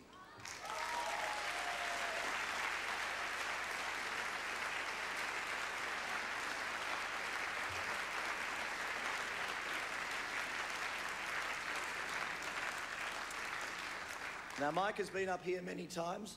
Pardon me, went to the footy last night trying to get the Swans over the line and blew the voice. Michael has received maybe a dozen Logie Awards. In fact, he hosted the awards in 1983 and 1986. He created and presented the television program A Current Affair, which is still running so successfully today. He's heavily linked with the 9 network, but of course he started with the ABC and also produced and presented programs on the 7 and 10 networks. As a television interviewer, he has no peer. He didn't just ask tough questions, he listened to the answers and then he dissected them so the truth was revealed for us all to see. Mike's been in this business more than 30 years and is still producing television programs. It was impossible to put together all the highlights of his career in just a few minutes, so this is a snapshot of the career of one of this country's most talented, respected and capable television journalists, Mike Willesee.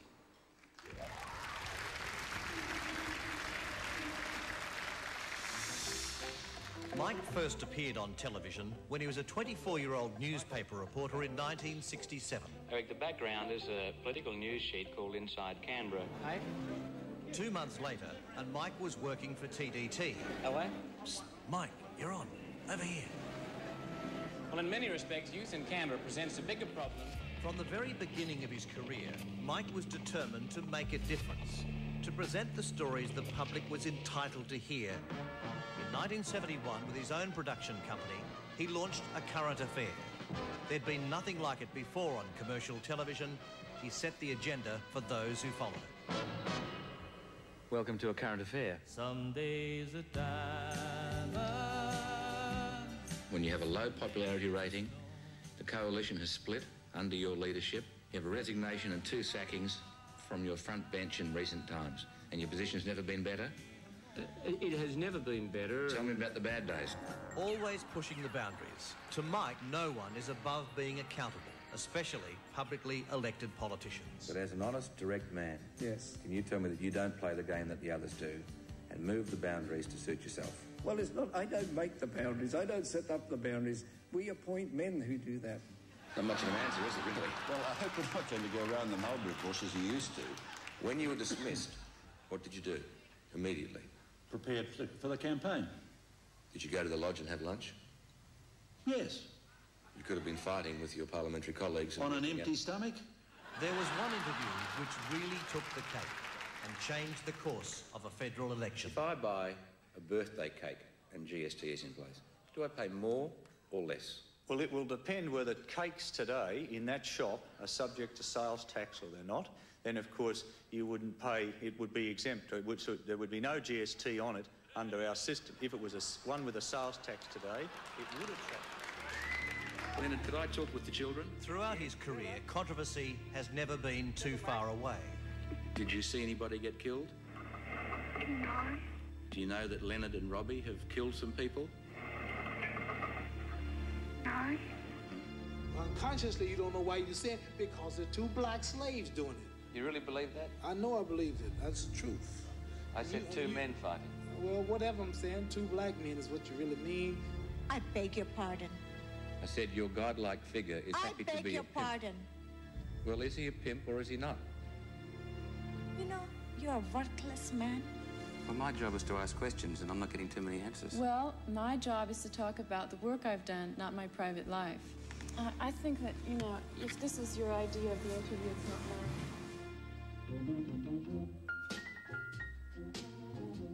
Mike always had a wicked sense of humour. He had the vision to inject laughs into the serious world of current affairs. What are the particular qualities that you look for in a man? I like a man to be strong on the outside like you and gentle on the inside. Like me? Well, you wouldn't guess what she puts behind her ears to attract the menfolk. All right? When there is such an age difference, what is your sex life like being newly married? Wonderful. We start slow. I'm a slow starter, but a quick finisher.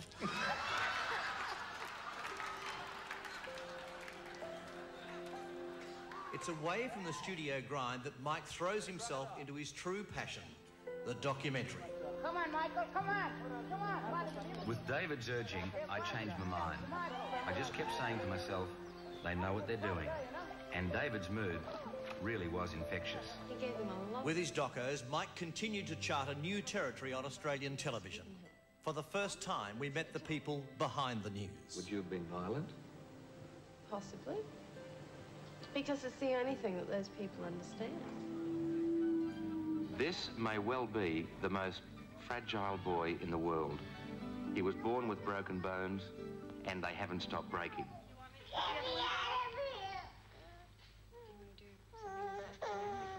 What sort of a job do you want to have?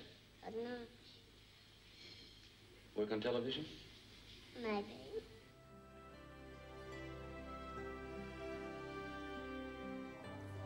Bella was found at the age of 2.5, brutalised and abandoned on the bank of a river. She was suffering from AIDS, and she died some months later. Mike always believed the harder you work, the luckier you get. He still travels the world, chasing the story and continuing to make a difference.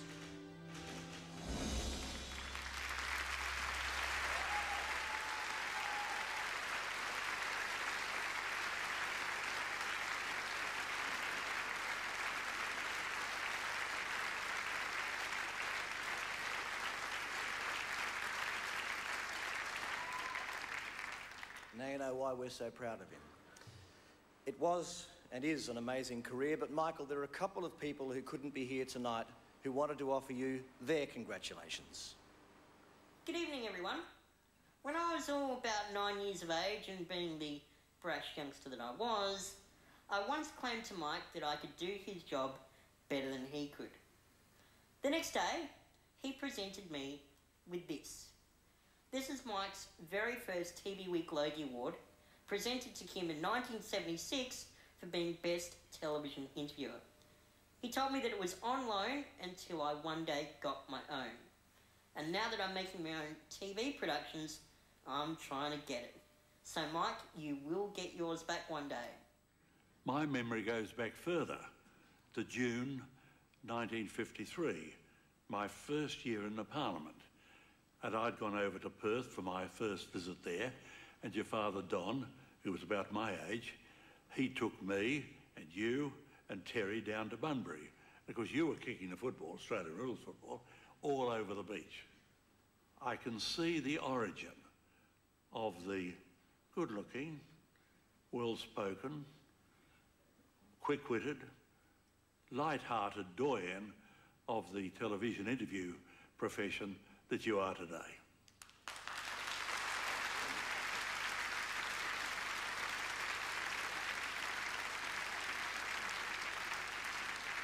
Ladies and gentlemen, please welcome to the stadium tonight, to the stand tonight, this year's inductee into the TV Week Hall of Fame, Michael Willesee.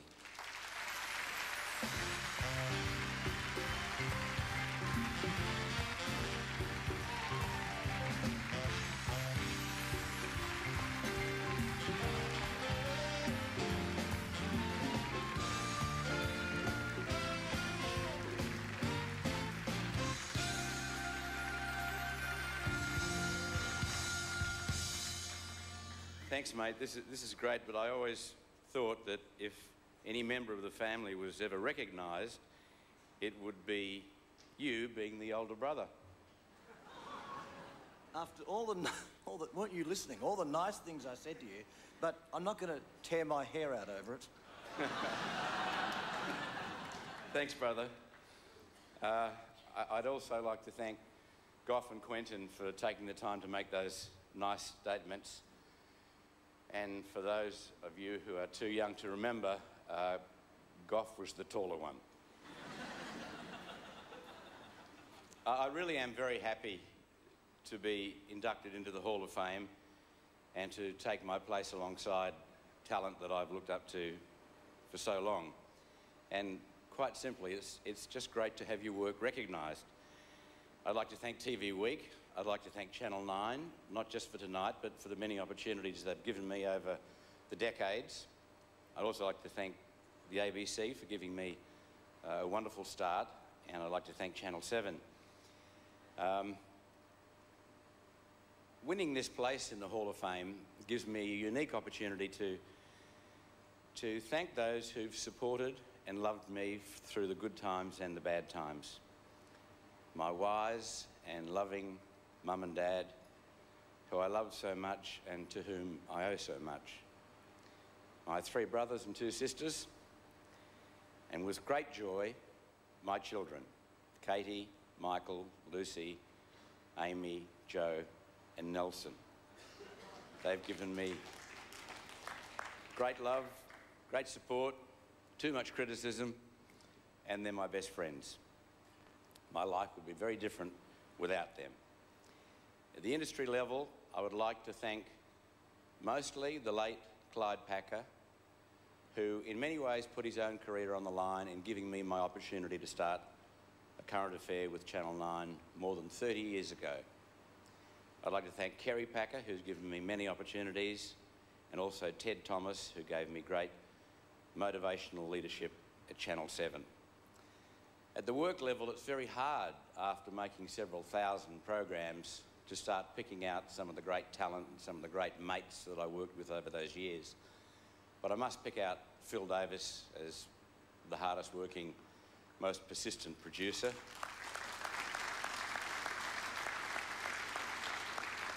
And at a very personal level, my personal assistant, Susan Kane, who it seems that the harder it got, the more loyal and supportive she was. Thank you, Susan.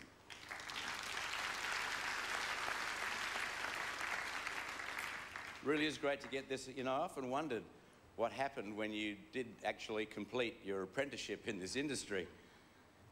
And now I know. I've had a very privileged career, It's given me life experiences that I could never have bought, and as a young man, I wouldn't have had the guts to even dream of. God does give each one of us talents, and when those talents happen to match the opportunities that come your way and the work that you get to do, then I think you are indeed very blessed. My work now, I actually believe I'm nowhere near the finish. I think I have a lot to do. I think there is a lot to do. I think there's a lot that needs to be done, a lot of important stuff. Now my most humbling thank you to my wife, Gordana. Not only is Gordana the woman of my dreams, but she is the woman who shares my dreams and gives me the support that just might make those dreams come true. Thank you, darling. Thank you, everybody.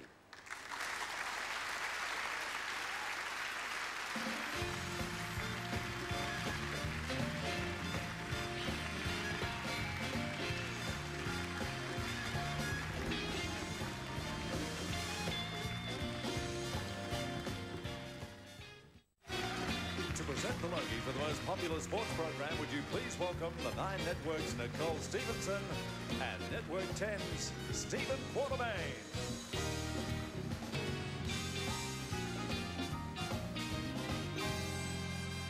Well, if you thought last year would be a letdown for sports fans after the 2000 Sydney Olympics, you'd be horribly mistaken. It was a pretty huge year for sport on television, and in fact the #1 rating program nationally the whole year was the Pat Rafter-Goran-Ivanisevic clash. Well done. At Wimbledon on Channel 9. Unfortunately, the wrong result though. Off the field it was just exciting, just as exciting, with the AFL rights going to your premiership network, Channel 10 and Foxtel. Now hang on a minute, you did forget someone. Yes. The 9 network Channel as 9 well. as well. The nominations for the most popular sports program are Planet X, the 7 network. Sports Tonight, Network 10. The Footy Show, AFL, the 9 network. The Footy Show, NRL, the 9 network. And the Monday Dump with Roy and HG. And the winner is Nicole. The winner is the Footy Show AFL. Accepting their fourth Logie in this category are Eddie McGuire, Sam Newman, and Trevor Marmalade.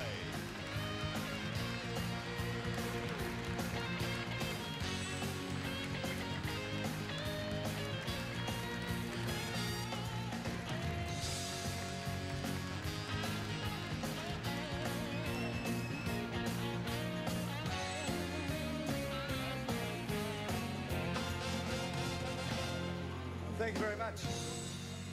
And great to have my old mate Quarters handing over the Logie there, and Nicole, of course, a fantastic sportswoman in her own right. Trevor is up here, is he? Yes, Trevor's here. Ladies and gentlemen, I'd just like to thank the guys behind me, Garry, Sam Newman and Trevor Marmalade, who are just three of the great guys involved, to all the AFL footballers and the great game itself for giving us plenty to talk about every Thursday night at 9:30. And I think it's interesting to look back when we started 9 years ago now. We're actually given 6 weeks to rate a 16, and they didn't think that we'd get that far. So to be here 9 years later, picking up a Logie is fantastic. To Ian Johnson, again, the man who inspired the show. To Graham Yarwood, the Managing Director in Melbourne, who continues to give us plenty of support. And I will read out a list of names. Cos Cardone, Drew Whitehead, Steve Pritchard, Ralph Horowitz, Aaron Smith, Anne-Marie Sparkman, Amanda Brookhouse, Kylie Lloyd, Sam Richardson and Gary Newnham, who help us with the show every week. Thank you for everybody.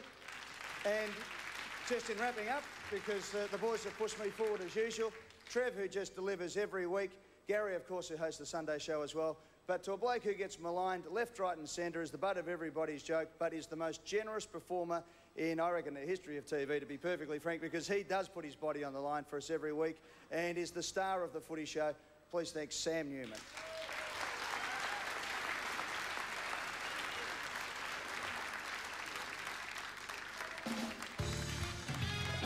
Present the Logie for outstanding sports coverage, please welcome the Umbilical Brothers.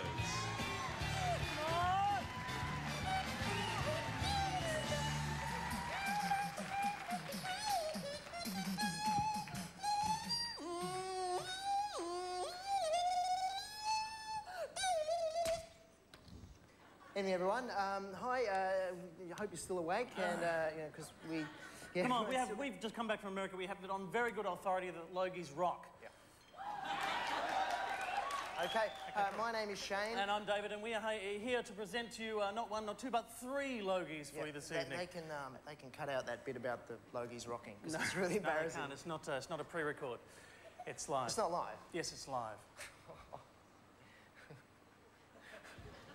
Great to be here with you, ladies and gentlemen. It's really a pleasure. We've got some fantastic Logies to give away tonight. 3 of them. What's the first one, Dave? The first of which is, the Logie for the most outstanding. Thanks very much, ladies and gentlemen, and good editing. Editing, that's right. Most outstanding editing. And let's just tell us who the nominees are, Dave. Well, the nominees are... That takes care of the first Logie. And now, the second Logie for you tonight. It's a new category. It's for the most outstanding use of a remote control by a person at home. Okay, now, let's just get ready for the nominees. The nominees are...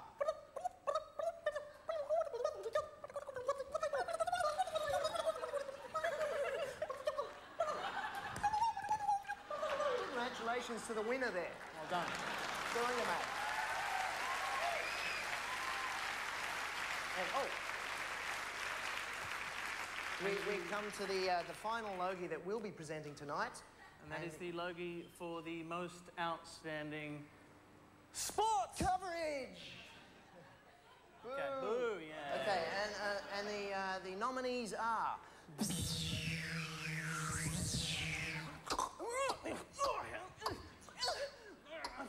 I'm God. I'm God. I'm God. I'm God. I'm God. We're God. Wimbledon.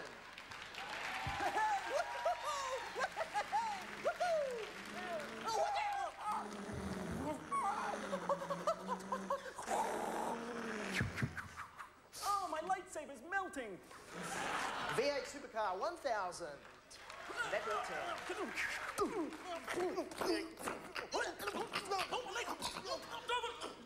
My hair head's still on. His head's still on. I've still got my head. Come on, his head's still on. Lettuce Low Cup, 7 Network. I hate water. Hey.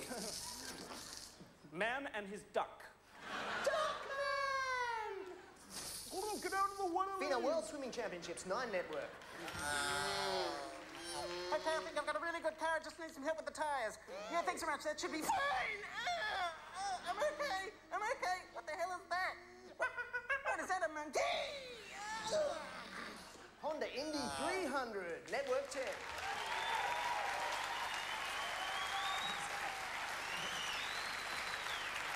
Okay. And the Logie goes to... Oh, you've got to tackle these guys as they come up to pick it up. The Lettuce Low Cup, 7 Network. Accepting this Logie, commentator Gordon Bray.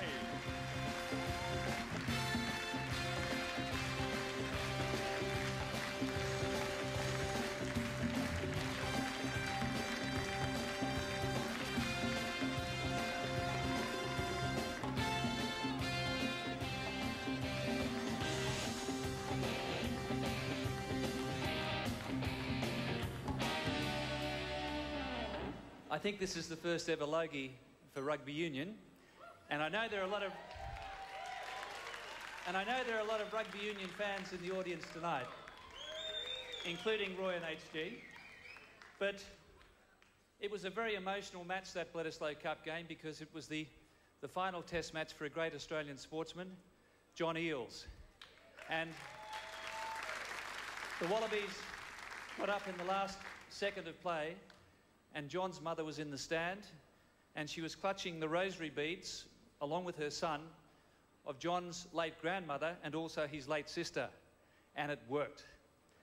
On behalf of Seven and the production crew led by Nikki Hamilton, also our director, Greg Clark, our associate producer, Jackie Powell, and our technical director, Greg Romanis, thanks all, and we're looking forward to the World Cup next year, which will be hosted by Australia. Go the Wallabies. Next up on the TV Week Logies, from the bold and the beautiful, Rich, Ron Moss.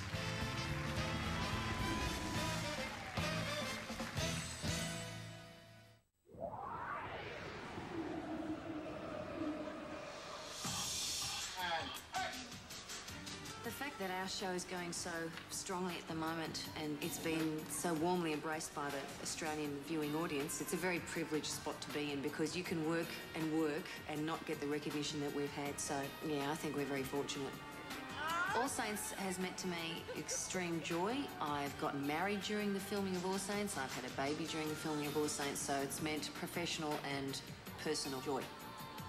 The nomination means that I get to share it with my friends and my family, and also I get to share it with the people I work with, and I get to share it with the fans of the show.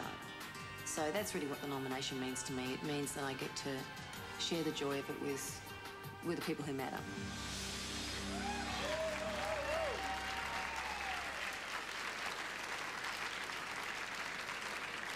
Ladies and gentlemen, over 250 million people worldwide tune in every day to see our next guest. Since the Bold and the Beautiful, can we hear the Bold and Beautiful fans here? Began 15 years ago. This guy is actually, he's married his brother's ex-wife, he's married his father's ex-wife, hell, he's even married his own ex-wife a couple of times. He's Rich Forrester, or when he puts his shirt back on, he's Ron Moss.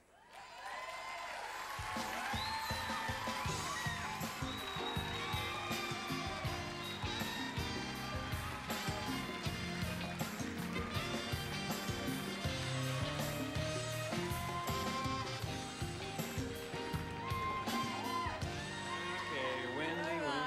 Well, let's see a little bit of you in action, Ron. Right here, you and me? About her. Well, I'll take her away on one of my yachts and we can sunbathe together. A yacht like this one? Oh, sure. Why not? Like this one? Yeah. What are you, insane? Calm down. Just... You stay away from my mother.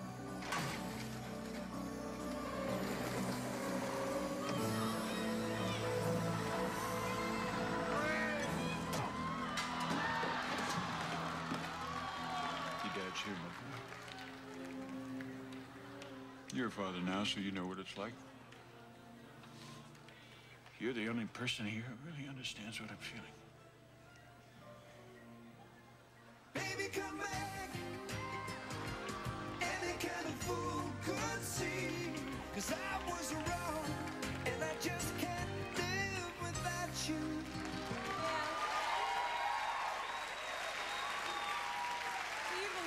I know a lot of you are going, that was my best acting, wasn't it? Right there. Do you believe, though, Network 10, we asked them to send some footage of one of their big stars in action. They sent us 3 episodes of Ronn in I'm in a coma!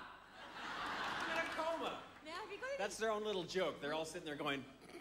But you were brilliant. I mean, you were any tips on coma acting? Because you did it really, you know, you were terrific. It's the thing you got to keep from the eyes fluttering, though. Yeah. Does that mean, that tells people that you're probably not in a coma? I like to get a little spittle coming down, that type of thing.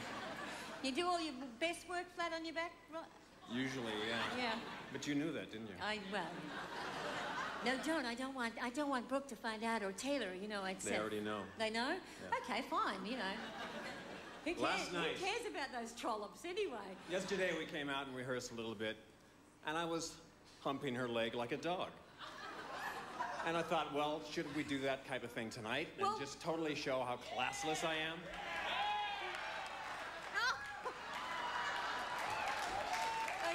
So now you know I'm totally classless. Yeah. I'm nothing like that. Has anyone got a tissue? As you see, we're both one. You're as classless as I am. I know. Okay. Now, Baby Come Back was the track that you had that we played behind it. That was your #1 worldwide hit, and you've got a new CD coming out. And I just wonder, where are you most happiest? You know, are you happiest doing acting or the singing? Where's your... Okay, next question. I love this. She's got to go away with her. I don't know. I just want to do it all. Yeah? I figure, why have the cake and not eat it, you know? Yeah. Okay. So. Now, the one thing about The Bold and the Beautiful, the plot line is incredibly complex, but how long could you, like, not watch the show and still keep up with the plot line? About 2.5 years. Yeah. You can come right back into it, and that's the thing. It's really amazing. Now, the other thing that I love is, I mean, I'm sure you've all seen this.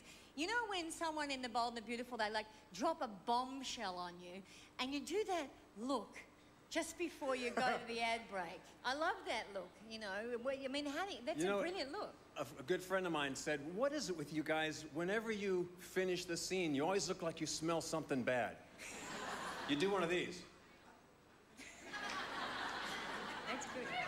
And I said, you're right. So we do it now as a joke for everybody. And of course they let us hold it forever. So you're sitting there just staring the person down. And you just gradually kind of go into... Until... Yeah. Yeah, so that's where that goes. Well, we've got some work to do. We have to award Most Popular Actress. Do you think we can do that? I think we can do that. Let's do that. Nomination. You go for it, Ron. For the Most Popular Actress. Rebecca Gibney, Halifax FP. Claudia Carvin, The Secret Life of Us. She's popular. Ada Nicodemu, Home and Away. Yeah. Hi, Ada. Georgie Parker, All Saints. There she is, right there. And Libby Tanner, All Saints. And the winner is Libby Tanner. This is Libby Tanner's first Logie.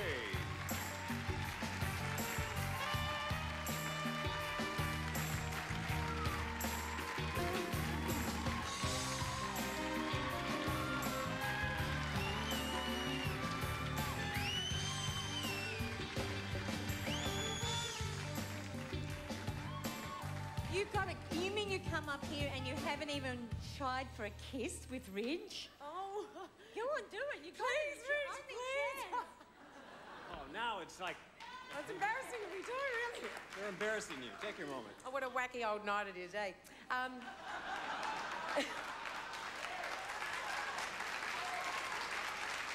just like to thank Channel 7. It's just been the most fantastic job. The cast and crew of All Saints, I love you so much. You know I do. To John Holmes, Bevan Lee, Di Drew, Joe Porter, Joey, my beautiful friend Beth, and Sal for all their gentle support over the years. To all the viewers who watch, I wouldn't be here without you, so hello. And to TV Week, it's like a great big hug from everybody to say, good on you, live, keep going and enjoy, so thank you very much, I will. Please welcome star of Big Brother and Neighbours, Claire McDonough, and an artist who kick-started her career on Pop Stars, Sophie Monk. Good evening. Sophie, you look rather striking this evening. You don't look bad yourself. Oh, thanks. Tiger? The nominations for the most popular light entertainment program are... Australia's funniest home video show, 9 Network.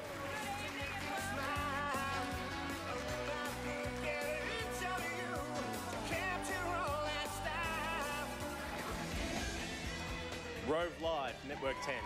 One from Top Gun, take my breath away. Dun, dun, dun. Dun, dun, No, it's not, darling. Oh, okay. No, have you heard the album? Yes, I have. Oh, good. Take my breath away and then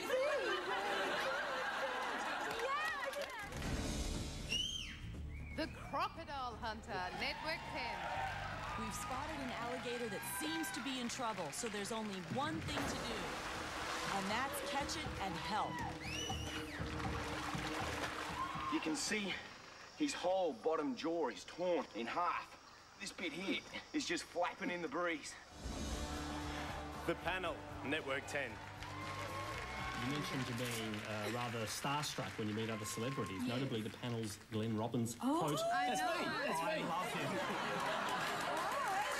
That's me. I'm Glenn Robbins. Is that in quotes? I can't believe that. Did you really say that? Glenn Robbins is a dickhead. This Is Your Life, 9 Network.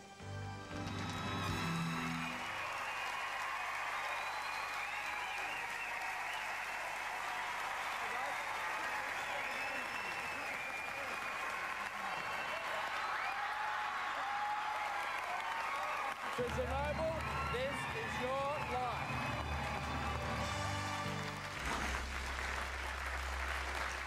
And Sophie, the Logie goes to... What the? Rove Live, yeah! This Logie is the first for Rove Live and will be accepted by Peter Hellier, Corinne Grant and Rove McManus.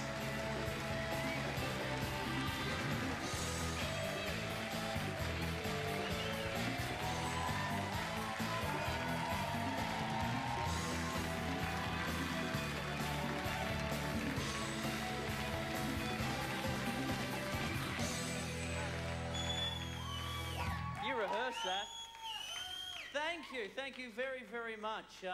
Thank you very much to everyone who voted for us. Very proud to be the show that has voted most light on entertainment. Thank you very much. Whew, really rewarding. First off, I'd like to thank Pete Hellier and Corinne Grant who help put the show together every week. It's really rewarding to do a show when we were asked, when we started out on another network. I was asked to bring in the funniest people I could find to be part of the show, and it's really rewarding when those two people are your best friends. So I think it's very rare in this industry, so it's all the more rewarding to be making the show with them every week. And the show isn't just the three of us, it isn't just who you see on camera. I'd very quickly like to thank all the crew, our little office at Roving Enterprises who put the show together, especially our executive producer Craig Campbell and series producer Rob Brearley, who at this moment are not in the room. Get a shot of those seats. They're not even here. Look. Our nomination, look. There we go. So much more important to be out at the toilet, but that's okay. And to all our staff who put the show together, this award is yours as well. You can't touch it or anything, but, we'll let you, look at it from across the room or something. Thank you very much to Channel 10 for sticking with us, especially in the early days when, we needed a bit of a helping hand. We're there now, so thank you very much. And congratulations to 10. 3 of the 5 nominees in this category are all Network 10 programs, which I think is a great thing. Just finally, on a personal note, thank you very much to my parents who have stood by me from day one when I said I want to move from Perth to Melbourne to become a comedian. They said, go with it, when I'm sure they were thinking, oh my God, our son is mental. And finally, to my partner in life and partner in crime, Belinda, I love you very much. This is yours too. Thank you very much.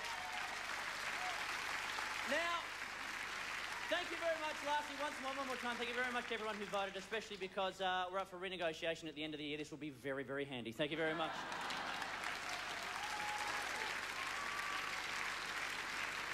I saw her face.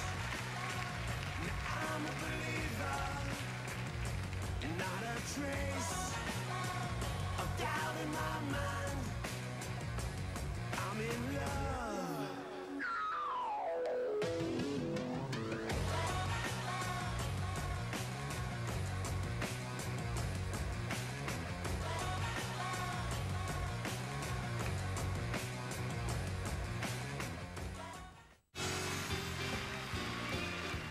From SBS, please welcome the Lynn Chen.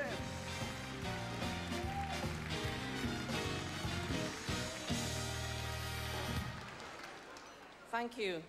The nominations for the most outstanding report in a public affairs program are Party Tricks, Four Corners, ABC TV. Performance of the Commonwealth Bank, serious political questions remain. Just how far did this campaign against a political opponent go? Is this story indicative of the way politics is now being played in Australia? See No Evil, Dateline, SBS Television. Village know that hundreds of their relatives were massacred, but there are no graves or bodies to grieve over. They were taken away, dumped at sea or dragged across the border. One man in this room knows the full story of what occurred here, and he's held it secret for almost 2 years. The Body Snatchers, Sunday, 9 Network. The senior pathologist there was doing a study into stabs and blood splatter, and he would come down and ask for a body to be rolled over onto its face, onto its stomach, so he could stab it, and then investigate how far the knife went. The Dirty War, Dateline, SBS Television. Did fit the profile of a suicide bomber. And this is what worries Israel. It's the seemingly normal young men who, in greater numbers than ever before, are choosing this option. It's no longer just the domain of religious fanatics. Wahid, Inside the Palace Walls, foreign correspondent, ABC TV. Abdurrahman Wahid was facing impeachment. Are you still thinking this morning about declaring a state of emergency? Yes, at 18 hours at the sunset, I will declare, the state of emergency.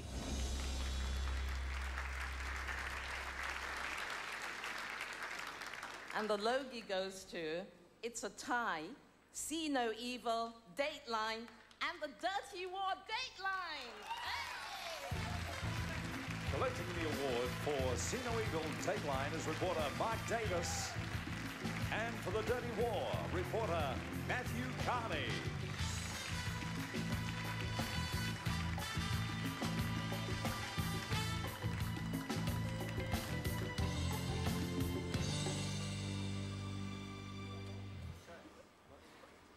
I'll give a half speech. I'm very pleased to get this, particularly for what was in many ways, of course, a kind of a miserable story.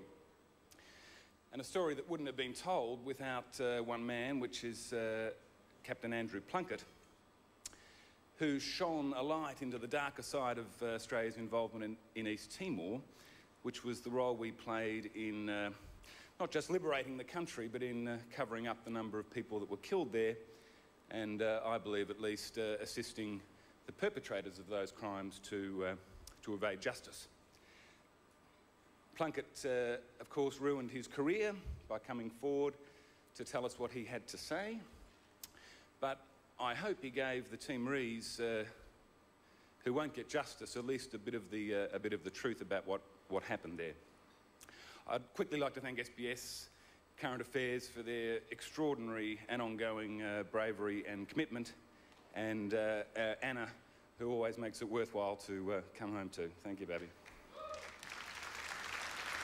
Thank you. I'd like to thank Mariam Shaheen, who, without her, this story would have been possible, and also Mike Garry for his encouragement, and also for Antoinette Ford for putting the story together. Thank you very much. And SBS, of course, ditto what Mark said. Absolutely. Thank you. Please welcome 60 Minutes reporter, Tara Brown.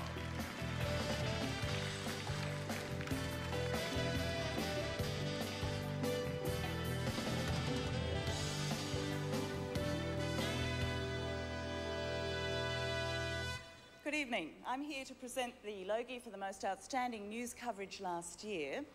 The nominees reflect a range of stories from immediate danger in our own backyard, the New South Wales bushfires, to questions of our identity, the Tampa crisis, to a world changed forever, stories from September 11 and Afghanistan. There's one vital ingredient that unites all these stories, and that is the dedicated professionalism with which they're told. So, the nominations for the most outstanding news coverage are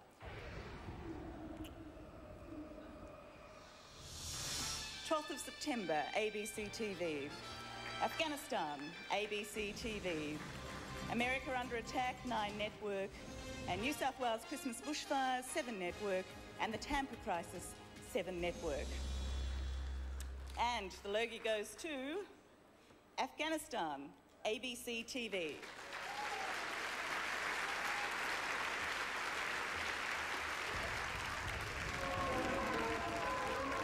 The Northern Alliance were mostly welcomed as liberators. Some female faces dared to be seen in public. Gone too, men's obligatory beards, hundreds choosing to lose them. But not every scene was gleeful. Some Taliban who did not get away paid a grisly price.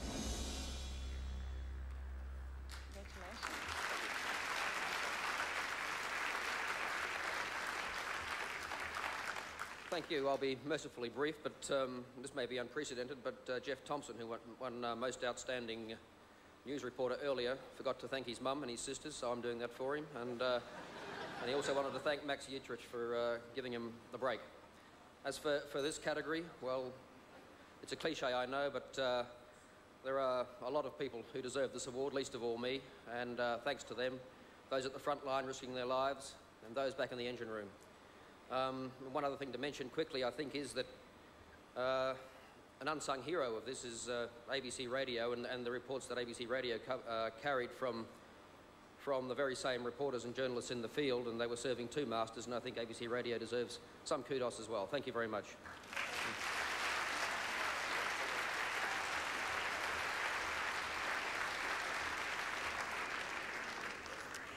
Every journalist dreams of covering that one big story, but last year, when the biggest single story in the history of television did break, we wished it never happened. That story was September 11, and the world was shocked, not just by the scale of that disaster, but by the fact that man could plan and execute something so horrific. On 60 Minutes, I spoke to one Australian, and I'd like you to try and put yourself in his position for just a moment. He was on the 92nd floor of Tower 2 of the World Trade Center when it happened. What you saw from the comfort of your lounge rooms, he watched from his desk, that first plane flying into that first tower. For him, the next hour was an incredible and harrowing story of survival as the second plane tore into his building. He's a terrific bloke, and I don't think he will ever admit how truly brave he has been. Can you please welcome him now, James Dorney.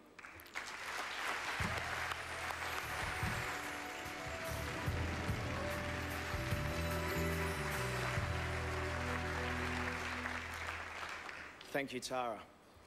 September 11 will go down in history as a true watershed.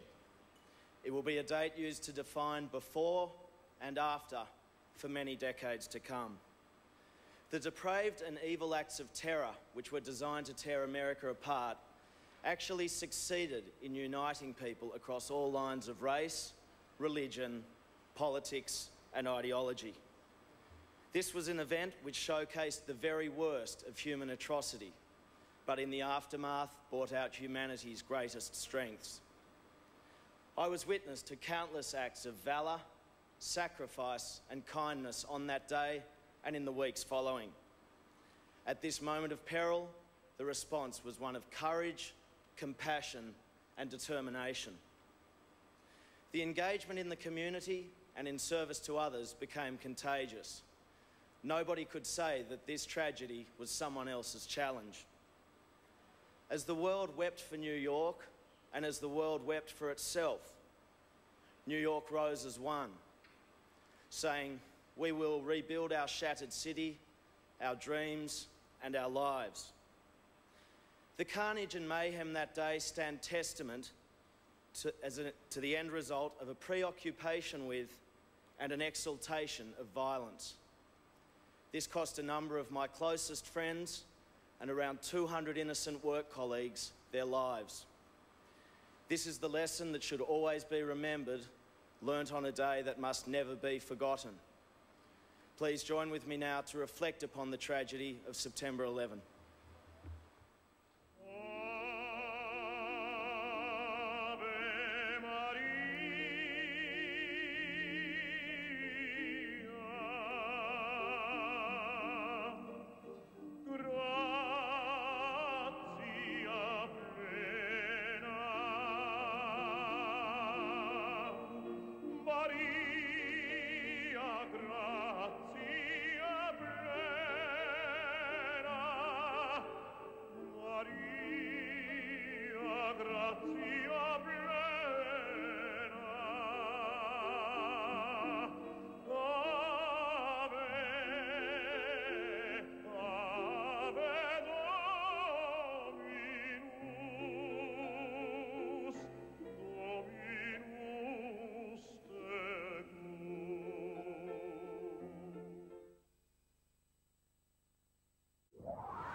The greatest joy I get out of what I do is I do what I really love doing, and I not only get paid for it, but people watch it.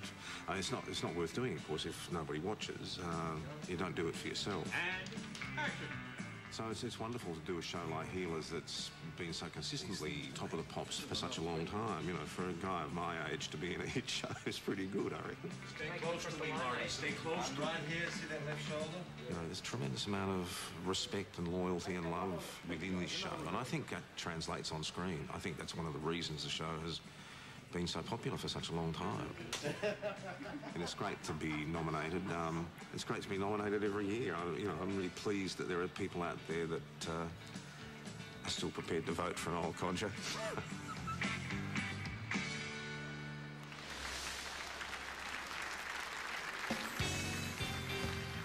Now make welcome the star of Network 10's hit, The Secret Life of Us, Garry.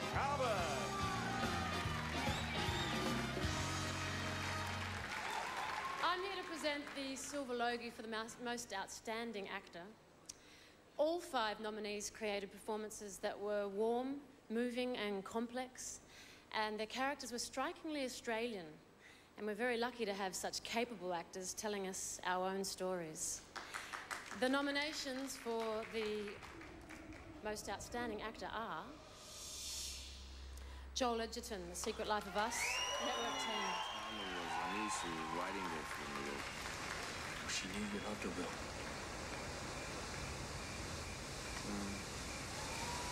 But she didn't know how much.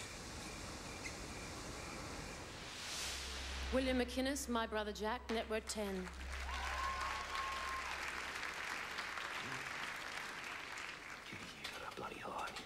You come crawling back to me with your ass out of your trousers, dragging your floozy with you, and you stand in my home and you tell me about the men I served with. Just wait a minute. You know nothing about it. Jeff Morrell, Changi, ABC TV. For the jabs, Tom, total freedom of expression locks me out in a way. No, I like tunes. Simple tunes, Tom. If they touch the spirit, they pacify the angels. Matthew Newton, Changi, ABC TV. Hey, mate, look at you. Where have you been? I can't see.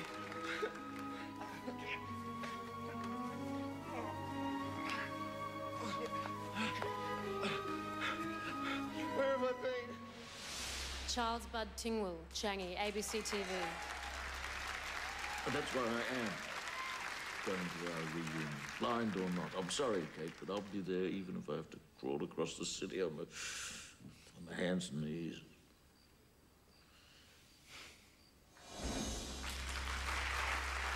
And the winner is... the silver Logie goes to William McInnes.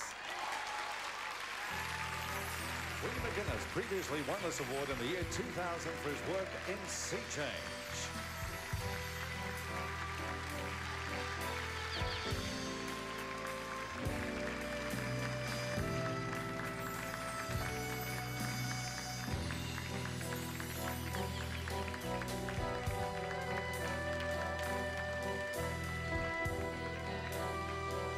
Cheers, thanks. It's a great treat to win this for a second time. It's fantastic. Just shaking Bud Tingwell's hand up here on the way to the podium. It's, you know, he's a ledge. And all the, Joel, you know, you don't need any ticks for you, buddy, you're on your way. I'd like to thank all the people at Channel 10 for having the sort of, the guts and the sense to throw their money in behind George Johnson's My Brother Jack. I'd like to thank Andrew Knight for ringing me up and telling me that I should do this. I'd like to thank Richard, Andrew and Sue, the producers. I'd like to thank Russell Bacon. Ken Cameron, a terrific director and a great guy. Thank you very much, Ken. And all the people who worked on it, all the crew, and thank you for all the people that voted for this. It's fantastic. Thank you very much. Cheers. Gold and silver Logie winner and the star of Heroes Mountain, please welcome Craig McLaughlin.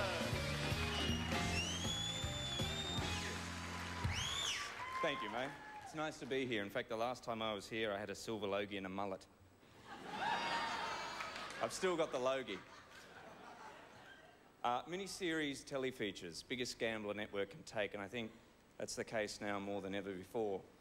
But thankfully, networks are continuing to take the gamble, and I'm delighted to be presenting the award tonight for the most outstanding mini-series or telefeature. The nominations are...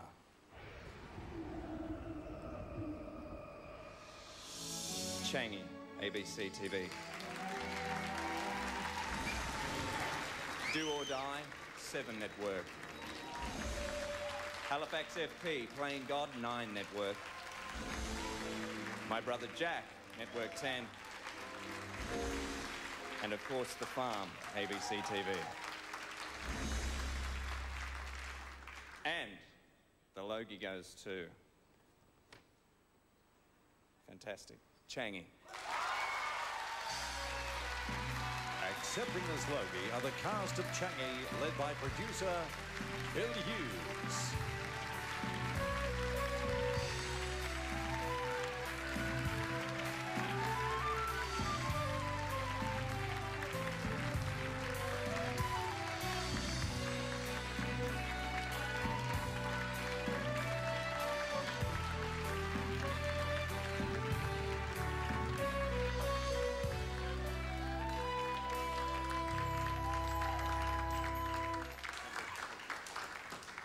Great, thank you.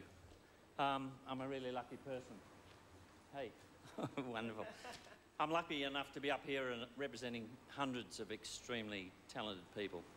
And on behalf of all of them, I want to thank TV Week, thanks TV Week, the panel of judges for the prize, Channel 9 for a great night. It's a good buzz, Channel 9, thank you. It's really good. And ABC TV for the opportunity to make Changi. Thanks, ABC.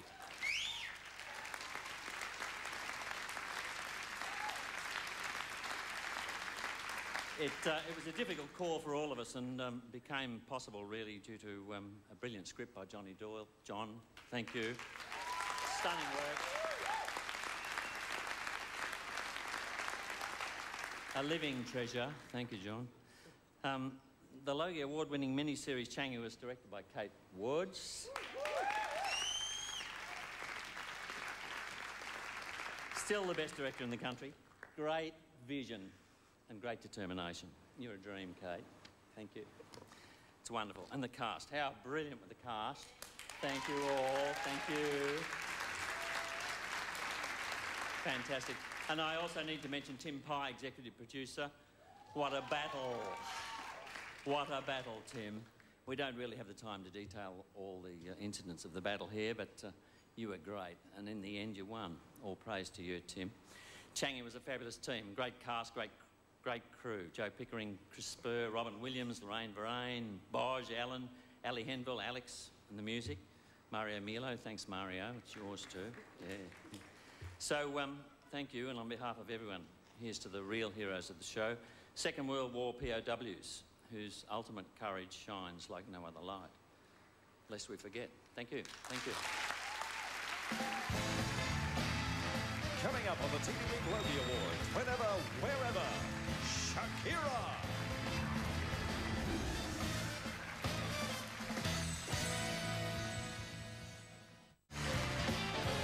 Please make welcome Silver Logie winner, Kerri-Anne.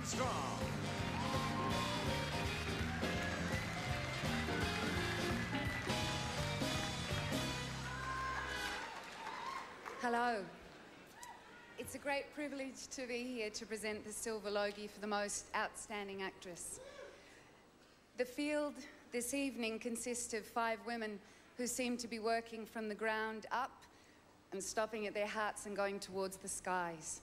And I think with acting in this country, we can rely on women with strength and courage. So.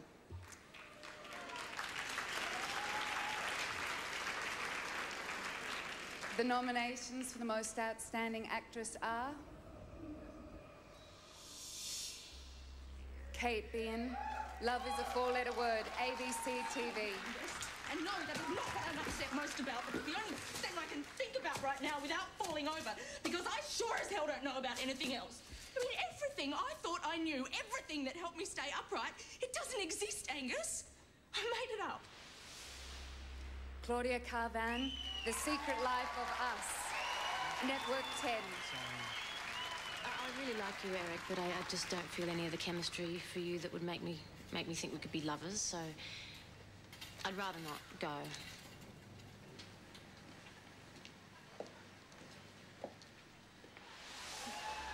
Deborah Mailman, The Secret Life of Us, Network 10. They came downstairs and all the glasses were broken. But how did they know that it was the doll? It started speaking in tongues, and it told them because I hadn't wrapped the doll for Christmas. What? What? Nothing. It's just... I don't meet many girls like you. Is that a good thing? Georgie Parker, All Saints, 7 Network. Oh, come on, Malcolm, don't give up on me. Look, all right, maybe I just needed a shove. All right, in the right direction, and this could be it. All right, let's. Have sex. Libby Tanner, All Saints, 7 Network.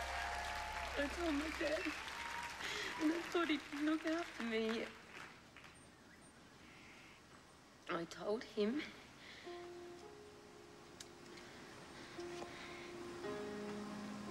And he didn't believe me.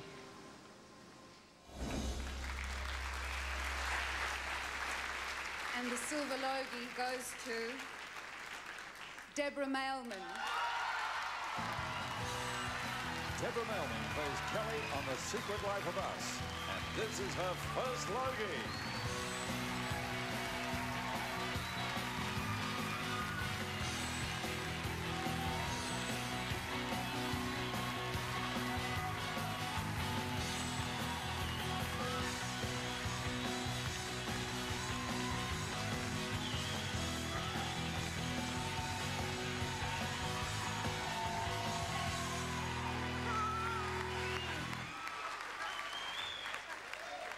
We got one, guys, we got one.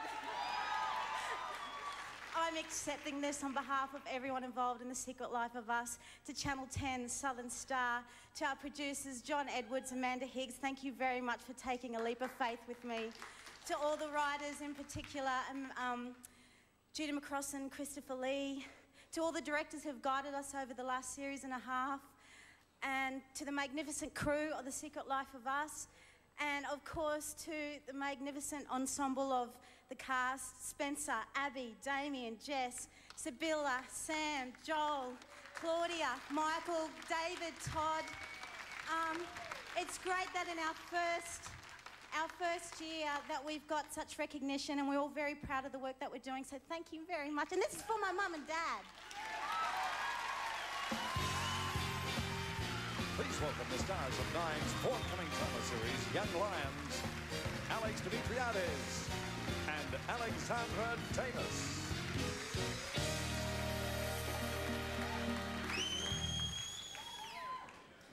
We are here to present the Most Outstanding Drama Award, and the nominees are All Saints, The Seven Network.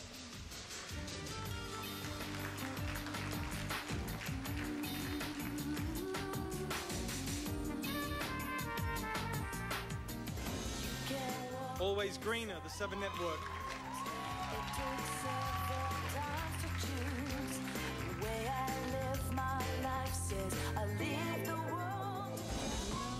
Love is a four-letter word, ABC TV.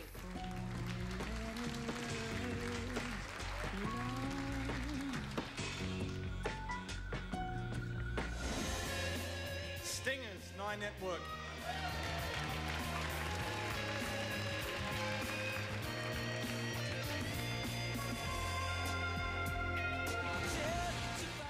Secret Life of Us, Network 10.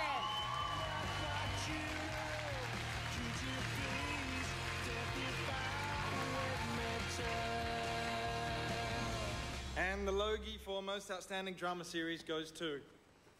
Drum roll. The Secret Life of Us. This Logie will be accepted by the cast, led by executive producers John Edwards and Amanda Higgs.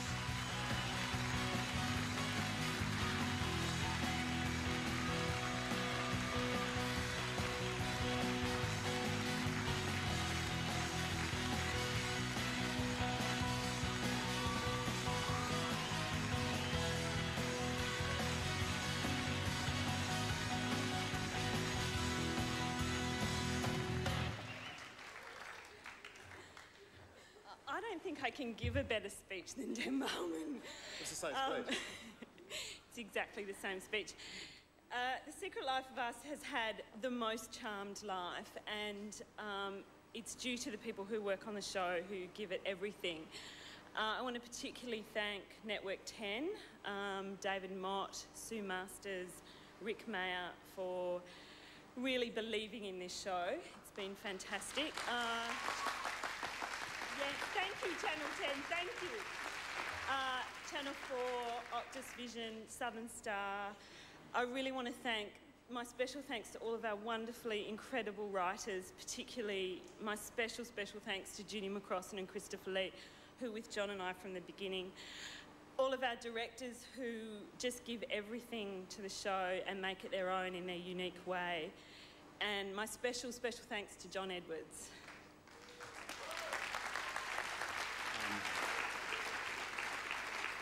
I have to thank Secret Life of Us is a show that's a lot about craft, and most importantly, the craft of the writers and the crew and the directors in particular, but these guys in particular. It's about craft, and they've done a wonderful job. And to Joe, whose idea it was in the first place,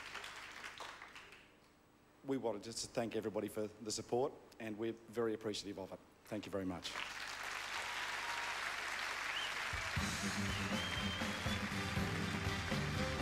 Nicole Logie is next on the 44th Annual TV Week Logie Awards.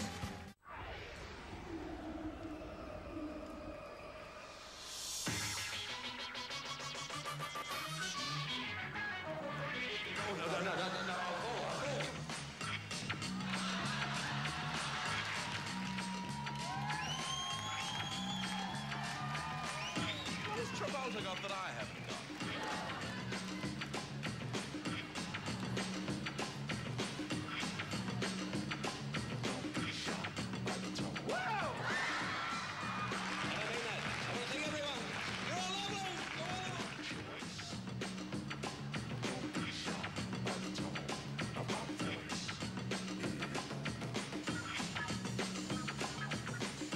I've always wanted to be a teenage idol.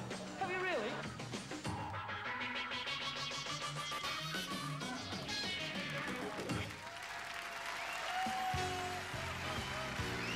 Ladies and gentlemen, Bert, Utah.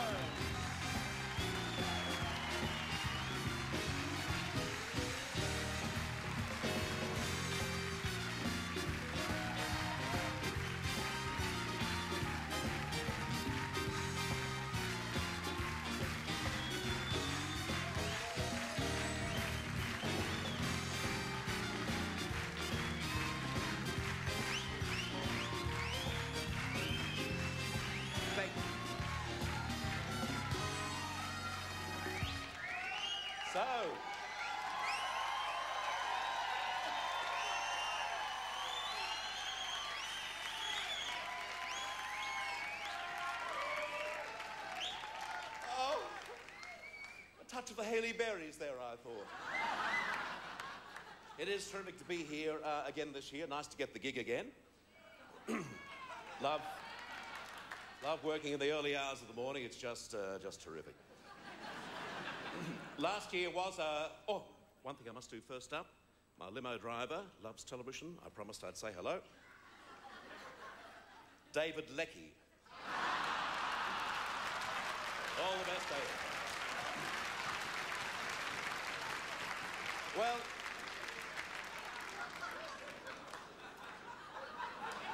my son asked me this afternoon, he said, Dad, considering you used to compare the Logies, why do you say yes to just doing this little spot? Well, the real reason is if you can't win a gold, at least give one away, which I think is a nice thought. A lot of people outside the industry mightn't realise that within the industry, the gold Logie is actually called the John Wood Perpetual Trophy. He can't be here this evening. I am one of the few people who knows where he is. He's watching the telecast on the stanchion of the Westgate Bridge. I read that... don't jump, John, whatever you do, don't jump. He's been nominated 8 times for the gold. I know how he feels. In the early years of the Logies, I was nominated 11 times, 11 consecutive years, including 5 years for the best new face.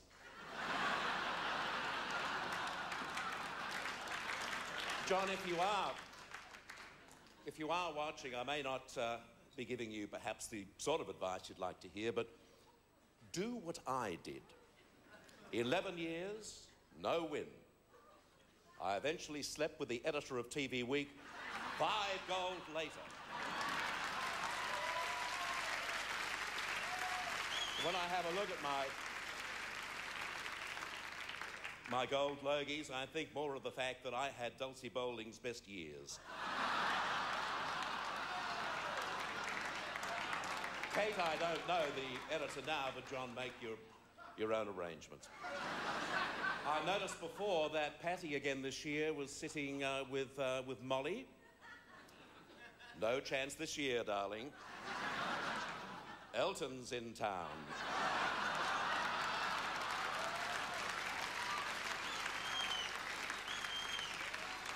I was just a little disappointed.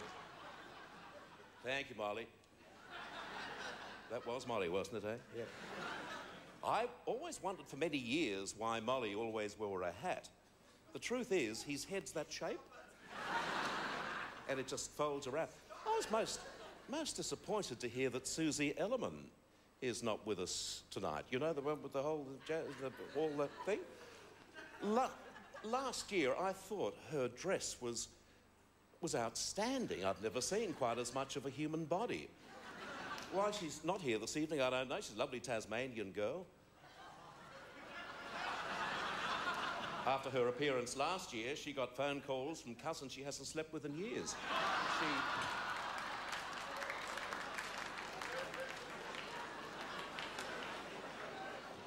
I suppose the most important thing with the gold Logie, apart from wanting to win one, is to bring together wonderful nominees, which we have this year.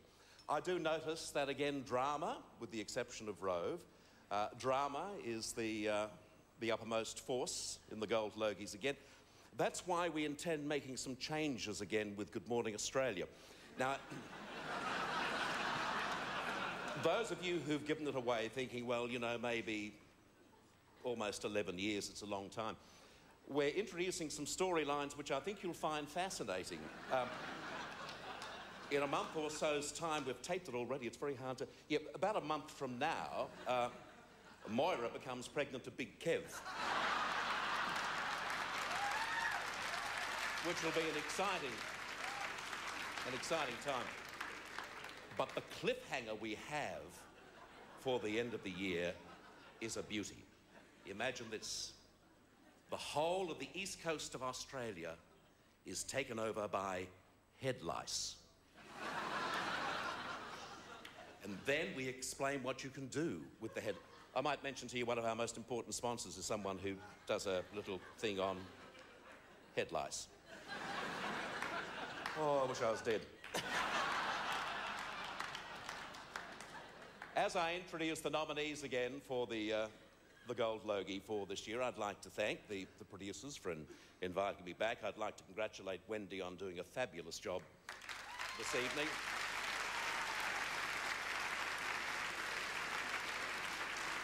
For me, it's been both exciting and quite depressing, as you would understand. But a great job done by her. Let me introduce now the nominees for this year. I wish them all well. And Michelle, if I may have the envelope, please.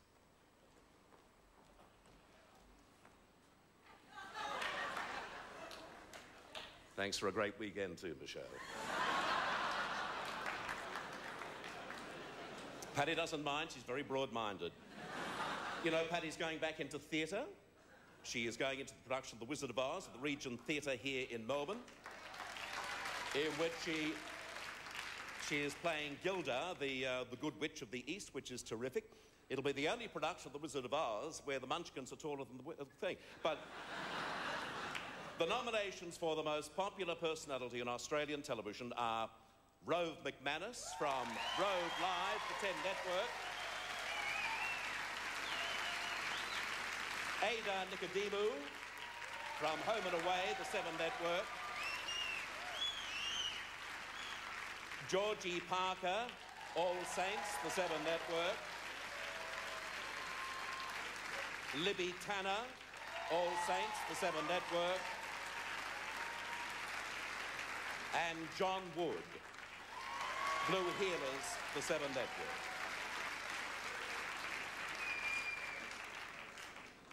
The winner is Georgie Parker.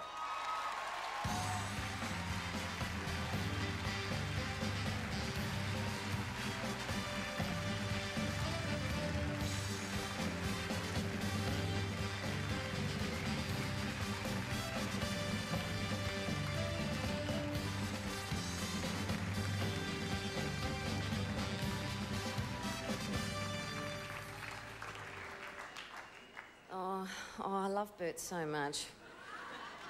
Oh, I haven't thought of anything to say. I'm so sorry. I would like to thank the people who voted. I would like to thank the incredible show I'm involved with. I would like to thank Channel 7. I would like to thank TV Week for giving us the Logies. We don't have any other night like it. We don't. And I'd like to thank our crew. I don't know whether I thanked them before. They just make it such a delightful process. It's such a long slog, and they really make it worthwhile. I'd like to thank our guest actors and our directors as well. On a personal note, I'd like to thank my husband, Suzanne and Therese, who make so much of my life possible, and my beautiful little girl. I'll see you soon, darling. Thank you very much.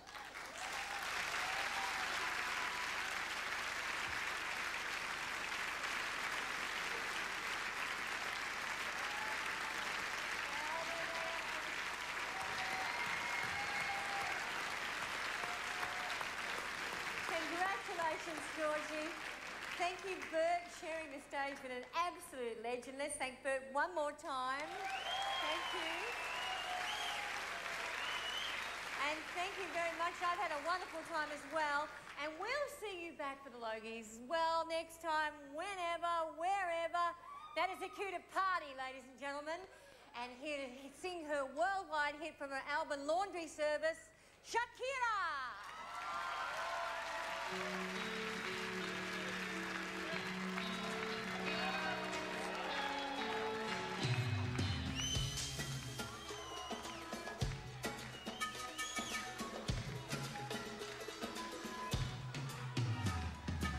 You were born that far away, so we could both make fun of distance. Like you're on another foreign land for the lucky fact of your existence. Maybe I will climb the end solely to come with freckles on your body. Never could imagine there were only so many ways to love somebody. Can't you see? I'm at your feet. Whenever, wherever, we're meant to be together. I'll be there and you'll be near. And that's the deal, my dear. You're over, you're under, you're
drive 15 hours here to be confused for Wendy Harmer's work experience kit.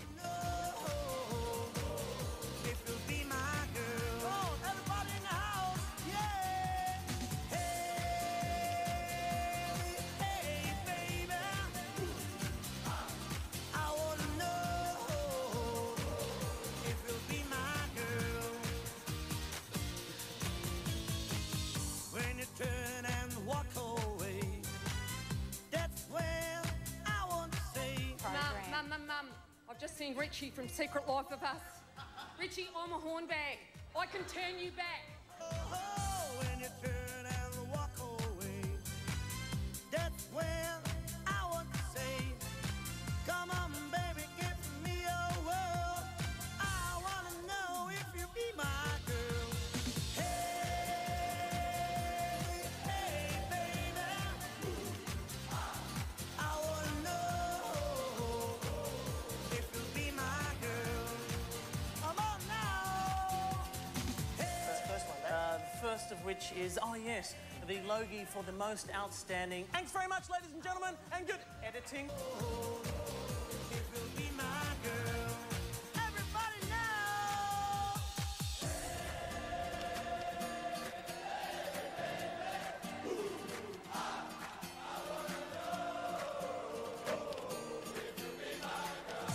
And now it's What? Our audiovisual supplied by Staging Connections. Atrox DigiSuite, editing system supplied by Propellerhead and IBM. Elton John chooses to play Yamaha.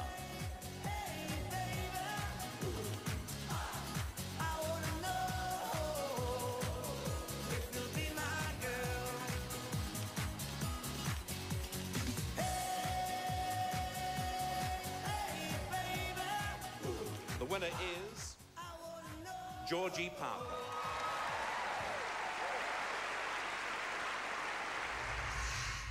You've been watching the 44th Annual TV Week Logie Awards on the National 9 Network.